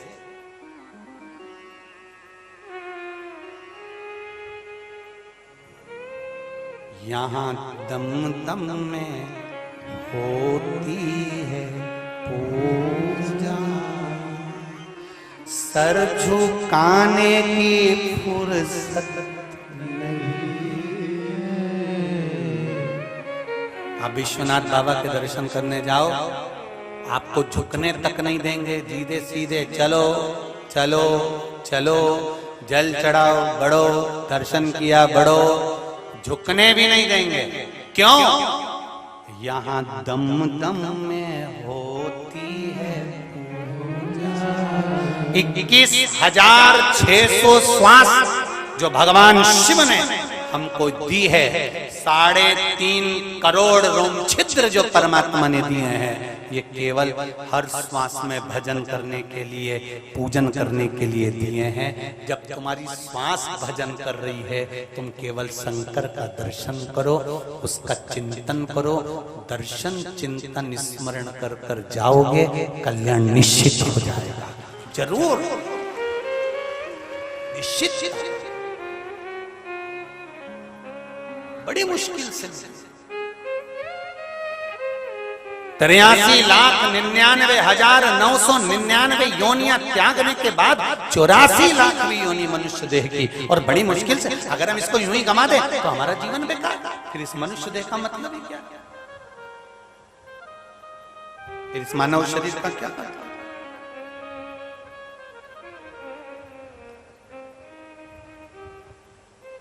बड़ा मुश्किल से। अंधकासुर ने पूछा, बताओ, मेरे ब्रह्मा जी से कहा मुझे वर दे दो। ब्रह्मदेव ने कहा, सुन रहे अंधकासुर, मरेगा तू ये निश्चित है, मृत्यु तेरी आएगी ये निश्चित है। तो मेरी मृत्यु आएगी? हाँ, तो फिर कोई दूसरा वर तो क्या आप मांग लो। ब्रह्मा जी ने कहा दूसरा वर मांग, तो अंधकासुर ने कहा, वर दो, जिस दिन मैं अपनी माता को गलत दृष्टि से देखूंगा उस दिन मेरे प्राण छूट जाएं। शिव महापुराण की कथा कहती है, अभी आपको कथा में कहा, पर नारी को अगर देखो तो मातृत्व भाव में देखना, कभी गलत भाव में मत देखना। अंधकासुर ने जो गलती करी वो गलती आप और हम ना करें, इसका स्मरण रहे। एक बेटी भी छोटी सी आए तो वो हमारी बेटी है, कन्या है, देवी का स्वरूप है। कोई युवती भी हमारे सामने आए तो वो माँ देवी जगदम्बा का स्वरूप है। कोई बुजुर्ग भी आए तो वो हमारी नानी और दादी माँ का है, उसमें माता का स्वरूप देखो।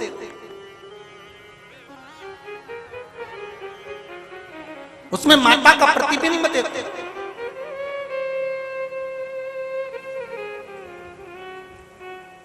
हम माता का स्वरूप देखेंगे, माता का प्रतिबिंब देखेंगे तो जीवन का एक सुख हमें अपने आप प्राप्त हो जाएगा। अंधकासुर ने वर मांगा, जिस दिन मैं अपनी माता को गलत दृष्टि से देखूंगा उस दिन मेरे प्राण जाना चाहिए। और अंधकासुर ने आकर कह दिया, मुझे शादी करना है, विवाह करना है, दुनिया की सबसे सुंदर स्त्री का नाम बताओ। तो जो दुनिया की सबसे सुंदर स्त्री थी माता पार्वती, उसको तो भगवान शिव ले गए। शंकर जी के साथ उसका विवाह होगा, भगवान भोलेनाथ के साथ। हाँ, तो शिव जी तो बूढ़े, उनकी तो उम्र का ठिकाना ही नहीं।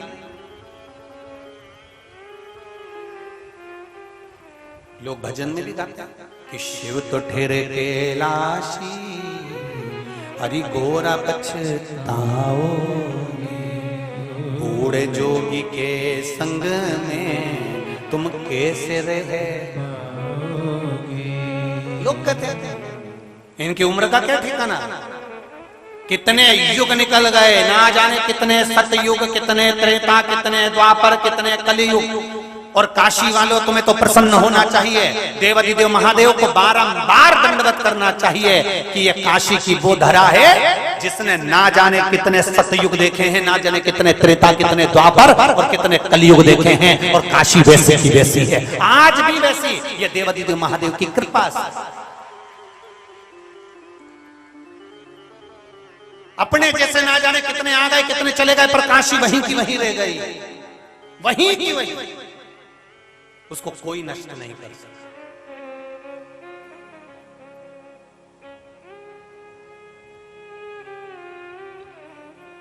और जब जब कोई नष्ट करने के लिए आ भी जाता है तो देवाधिदेव महादेव किसी एक सनातन धर्म के ऐसे जनक को भेज देते हैं जो वापिस फिर मंदिर का निर्माण करवाना प्रारंभ कर देता है।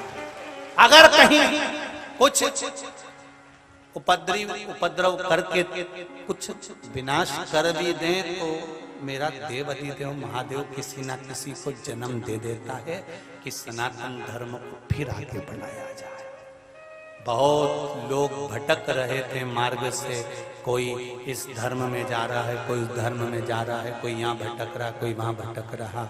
शिव जी ने कोरोना महामारी में देख लिया कि संसार को अपना स्वरूप दिखाना है, तो शिव जी ने शिव महापुराण, जो लोग केवल जानते थे कि शिव पुराण होती है पर कोई ये नहीं जानता था कि इसको सुना भी जाता है, सब रमे हुए थे भागवत, रामायण, गीता आदि में, पर शिव के तत्व को कोई नहीं जानता था। पर शंकर ने कोरोना महामारी में इस शिव महापुराण को जन जन तक दे दिया, ले जाओ। और अब जब टीवी का चैनल खोलोगे तो कहीं ना कहीं तुम्हें शिव पुराण लोग सुनाते हुए मिल ही जाएंगे, कथावाचक शिव पुराण सुनाते हुए दिख जाएंगे, क्योंकि समझ गए कि शिव तत्व है क्या, शंकर है क्या। कौटि कौटि जन्म निकल जाए तो शिव को जानना कठिन है। कौन जाने? माता पार्वती जी ने 51 जन्म लिए हैं और 52वां जन्म माता पार्वती का है। इससे पहले सती, उमा, कात्यायनी, कुष्मांडा, स्कंदा, गौरी, ना जाने कितने कितने रूप धारण कर लिए माता पार्वती जी ने, तो भी भगवान शंकर को पहचान नहीं पाई कि शिव तत्व क्या है। और 52वें नंबर का 52 नंबर का जब जन्म माता पार्वती का हिमालय राज के यहाँ मैनावती के सुंदर आनंदमय गौद में हुआ है, तब शिव जी से बारंबार कहती हैं कि आप मुझे शिव तत्व को जानने का तरीका बताएं। शंकर भगवान से बार बार प्रार्थना करिए। कौन बताए, कौन जाने? महाराज अंधकासुर ने कहा अगर पार्वती जी को शिव जी ले गए तो उनको मैं लेके आऊंगा, इतनी सुंदर है क्या? हाँ? पुत्र है, भूल गया कि मैं पुत्र हूं। गए, पार्वती जी का सुंदर स्वरूप देखा, और मां तो मां होती है। आज भी कहूंगा घर की जो बूढ़ी मां है ना, उसके बराबर बहू भी सुंदर नहीं हो सकती जितनी घर की बुजुर्ग मां सुंदर होती है। क्यों? क्योंकि माता के चेहरे की सुंदरता नहीं होती, माता के हृदय की सुंदरता होती है। वो अपने बच्चों के लिए कभी गलत नहीं सोचती, इसलिए उसकी सुंदरता बढ़ती चली जाती है। मां मां होती, ओल्ड इज गोल्ड। जो बुजुर्ग हैं,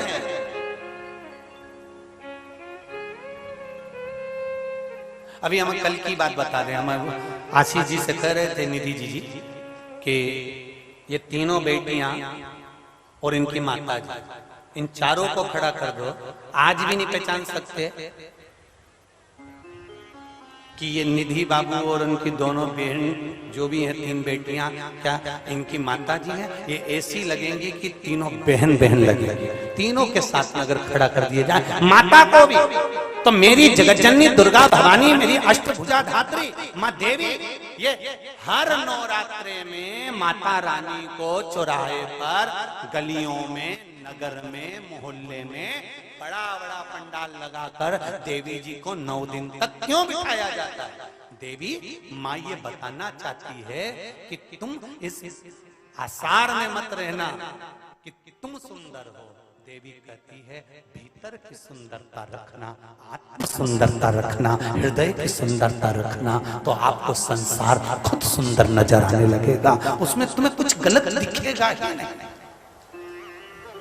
चोर को चोर नजर आता है, साहूकार को साहूकार नजर आता है, ईमानदार को ईमानदार नजर आता है, धर्मात्मा को धर्मात्मा नजर आता है, पुण्यात्मा को पुण्यात्मा नजर आता है। जिस कलर का चश्मा लगाओगे सामने वाला व्यक्ति वैसा नजर आता है। काला लगाओगे काला दिखेगा, पीला लगाओगे पीला दिखेगा, नीला लगाओगे नीला दिखेगा। आपकी दृष्टि जैसी होगी सामने वाला व्यक्ति वैसा नजर आएगा। महाराज दुर्योधन को हस्तिनापुर में कोई अच्छा नहीं मिला था और युधिष्ठिर को हस्तिनापुर में कोई बुरा नहीं मिला था, क्योंकि वो हर एक में अच्छाई देखता था और वो हर एक में बुराई देखता था। आपकी दृष्टि क्या कर रही है, आपकी दृष्टि क्या वर्णन कर रही है, उससे पता चल जाता है कि वो सुंदरता कैसी है। आप क्या निकाल रहे हो, उससे पता चल जाता है कि आपकी सुंदरता कैसी है। समुद्र में दो तरह के लोग जाते हैं, एक मोती ढूंढने के लिए जाता है, एक मछली ढूंढने के लिए जाता है। वो मछली वाला मछली पकड़ कर लिया तो मोती वाला नीचे कूद कर मोती उठा कर लेकर आ जाता है। ये आपके ऊपर है, आप क्या ढूंढ रहे हो। शिव महापुराण की कथा में आस्था चैनल के सामने बैठकर, फेसबुक के सामने बैठकर और इस पंडाल में बैठकर आप क्या ढूंढ रहे हो। कहीं मछली तो नहीं ढूंढ रहे कि बुराई ढूंढना है हमको। अच्छा ढूंढने का प्रयास करो कि इसमें मोती पड़ा हुआ है, मेरा शिव समाहित है, मेरा शंकर डूबा हुआ है, उस शिव को मुझे निकालना है और भीतर ले जाकर उस परमात्मा के अंतिम बिंदु तक मुझे पहुंचना है, उसकी शरणागति तक पहुंचना है। वो बिंदु को हमें ढूंढना, वो मोती को हमें ढूंढना। अंधकासुर ने जाकर जैसे पार्वती जी को देखा, पार्वती जी के सामने जाकर कहा, नारी तुम इतनी सुंदर हो, मैं तुम्हें भरना चाहता हूँ। माता की आंख में जल भर गए। जब माँ खुश होती है तो रोती है और दुखी होती है तो रोती है। आज माँ इसलिए रो रही है कि जिसको मैंने पुत्र कहा था वो मुझे अपशब्द कह रहा है। सुनकर माँ तो रोई, पर शिव जी को क्रोध आ गया। उन्होंने काल भैरव को प्रकट करा, अंधकासुर का वध करवा दिया और पार्वती से कहा, अब दुख मत मना, ये तेरा पुत्र नहीं था, ये तेरा पुत्र नहीं था, अब शब्द कह रहा है। छोड़ा, मेरे शंकर भगवान अपने परिवार बच्चों को नहीं छोड़ा। 33 कोटि देवता में केवल एक देवाधिदेव महादेव ऐसे हैं जिनका पूरा परिवार जगत में पूजा जाता है। धर्म पत्नी पार्वती माँ दुर्गा की भी पूजन होती है, तो गणेश जी की भी पूजन होती है, षडानंद कार्तिकेय जी की भी पूजन होती है। रिद्धि सिद्धि बहुओं की भी पूजन होती है, तो शुभ लाभ की भी पूजन होती है पोतों की। पर पोतों की आमोद प्रमोद की भी पूजन होती है, तो मेरे शंकर भगवान की बेटियों की भी पूजन होती है। वो शिव है, वो शंकर है, वो करुणा सागर, वो त्रिकालदर्शी, वो कैलाशी, वो अविनाशी है, वो शिव है। और शिवजी ने, तुमरुका जी ने चंचुला देवी से कहा कि मेरे शंकर भगवान अपने भक्त को एक वर बहुत जल्दी देते हैं। कौन सा वर देते हैं? तो कहा, शिवजी अपने भक्त को वर देते हैं, तू मेरे परिवार का अंग है। अगर तू मेरे मंदिर में आकर एक लोटा जल चढ़ा रहा है, मेरे मंदिर में आकर मेरी पूजन कर रहा है, सेवा कर रहा है, चाकरी कर रहा है, तू मेरे मंदिर में सेवा चाकरी में लगा है, तो तू मेरे परिवार का अंग है। मैं अपनी धर्म पत्नी की पूजन करा सकता हूँ, बेटों की करा सकता हूँ, बेटियों की करा सकता हूँ, पोता पोती की पूजन करा सकता हूँ। तो शिव जी कहते हैं, जो मुझे भजता है उसकी भी जगत में मैं जय जयकार करा देता हूँ। उसकी मेरे शंकर प्रधानी, मेरे त्रिकालदर्शी, मेरे कैलाशी अविनाशी शिव, करुणा सागर, दया सागर, मेरे शंकर, मेरे शंभु, जो उसको भजता है पूजता है उसका भी जय जयकार वो करा देते हैं। आप खुद अंदाजा लगाओ, आप खुद स्मरण करिए, आप खुद विचार करिए।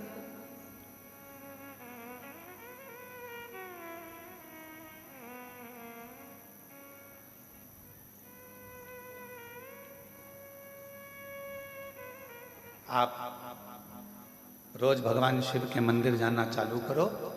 शिव जी के मंदिर में 1 लोटा जल चढ़ाना प्रारंभ करो। श्री शिवाय नमस्तुभ्यम बोलना प्रारंभ करो। भगवान के भजन गाना प्रारंभ करो। मोहल्ले में, कॉलोनी में तुम्हारा वैल्यू इतनी ऊपर हो जाएगी कि मोहल्ले में कोई भी धार्मिक कार्यक्रम होगा, सबसे पहले निमंत्रण तुम्हारे पास ही आएगा। करके देखो, प्रैक्टिकल करिए। शिव जी के मंदिर जाना चालू करो, शंकर जी का गुणगान गाना चालू करो, मंत्र बोलना चालू करो, श्री शिवाय नमस्तुभ्यम बोलना चालू करो, भगवान की विरल भक्ति को धारण करना प्रारंभ करो। धीरे धीरे मोहल्ले के लोग, कॉलोनी के लोग, मंदिर के लोग आपको सम्मान देने लगेंगे। जी जी, कल हमने प्रदोष के भजन रखे, तुम्हें तो आना ही पड़ेगा, तुम्हारे बिना हम कार्यक्रम नहीं करेंगे। कितनी वैल्यू रिश्तेदारों के लिए इतना करा, परंतु उनने ये नहीं कहा कि तुमको आना ही पड़ेगा, तुम्हारे बिना हम ये कार्यक्रम नहीं करेंगे। पर मोहल्ले के, कॉलोनी के लोग, मंदिर के लोग, सोसाइटी के लोग, धर्म से जुड़े हुए लोग आपके भजन से इतने इम्प्रेस हो जाते हैं, आपके स्मरण से इतने आनंदित हो जाते हैं, आपकी सेवा से, चाकरी से इतने आनंदित हो जाते हैं कि आपको बुलाया जाए।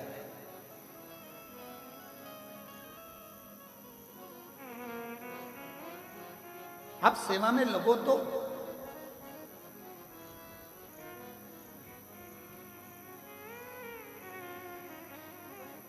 पहले हम ठाकुर जी की हवेली में सेवा करने के लिए जाते थे तो अलग से फोन किया जाता था, अलग से फोन करते। वो रूठी आंटी बैठी हुई हैं, भाभी, वो प्रेमा भाभी, वो फोन करती अलग से, है गुरु जी, महाराज जी, आपको आना है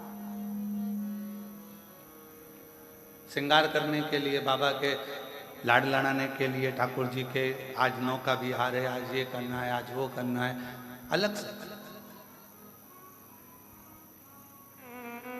तो घर के लोग कहते थे तुम बड़े वीआईपी हो, तुम्हें अलग से फोन कर कर बुलाया जाता है, और इतने सारे दर्शन करने आते हैं उनको नहीं बुलाते।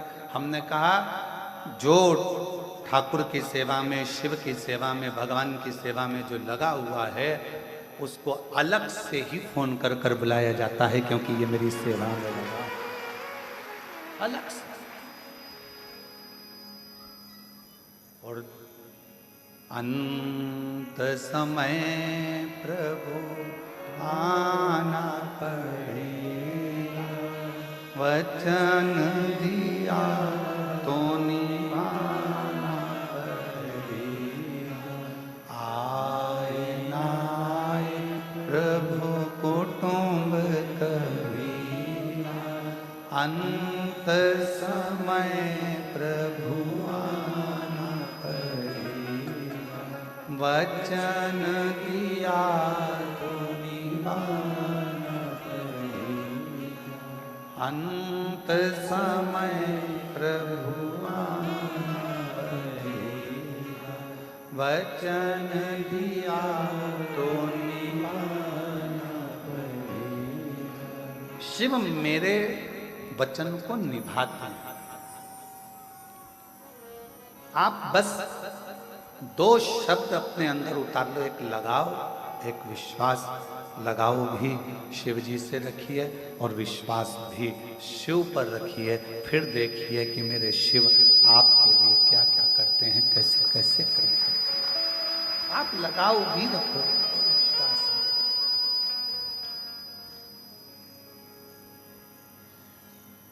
और फिर निवेदन है आप सबसे, संत नहीं बनना अपना, साधु नहीं बनना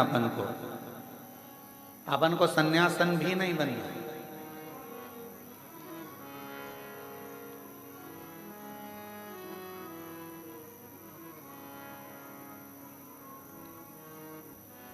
कई मेरी बेटियां कहती है गुरुजी मेरा मन नहीं है कि मैं शादी करूं। हम उनसे कहते हैं जरूर करो। अरे गुरुजी हमारे घर का हाल देख रहे हैं, परिवार देख रहे हैं, इन लोगों को देख रहे हैं, उन लोगों को देख रहे हैं, सब रो रहे हैं, शादी करके करेंगे क्या? हमने कहा नहीं नहीं नहीं, करो, जरूर करो। क्यों? भगवान जितनी जल्दी संतों पर कृपा नहीं करता उतनी जल्दी गृहस्थी पर कृपा करता है। आवाज ठीक नहीं है, गला पकड़ रहा है। भगवान जितनी जल्दी संतों पर कृपा नहीं करता उतनी जल्दी गृहस्थी पर कृपा करता है। साधु सन्यासी तपस्वी साधक उपासक पर जितनी कृपा नहीं करता उतनी जल्दी जो काम में लगा है, व्यापार में लगा हुआ है, घर में लगा है, परिवार के भरण पोषण में लगा है, चलते फिरते राम राम राम राम कह रहा है, भगवत नाम बोल रहा है, नाम जाप कर रहा है, भगवान उतनी जल्दी कृपा उस पर करते हैं। संत तुकाराम जी, मीराबाई, कर्माबाई, नामदेव जी, इन सबको देखो, सबको देखो।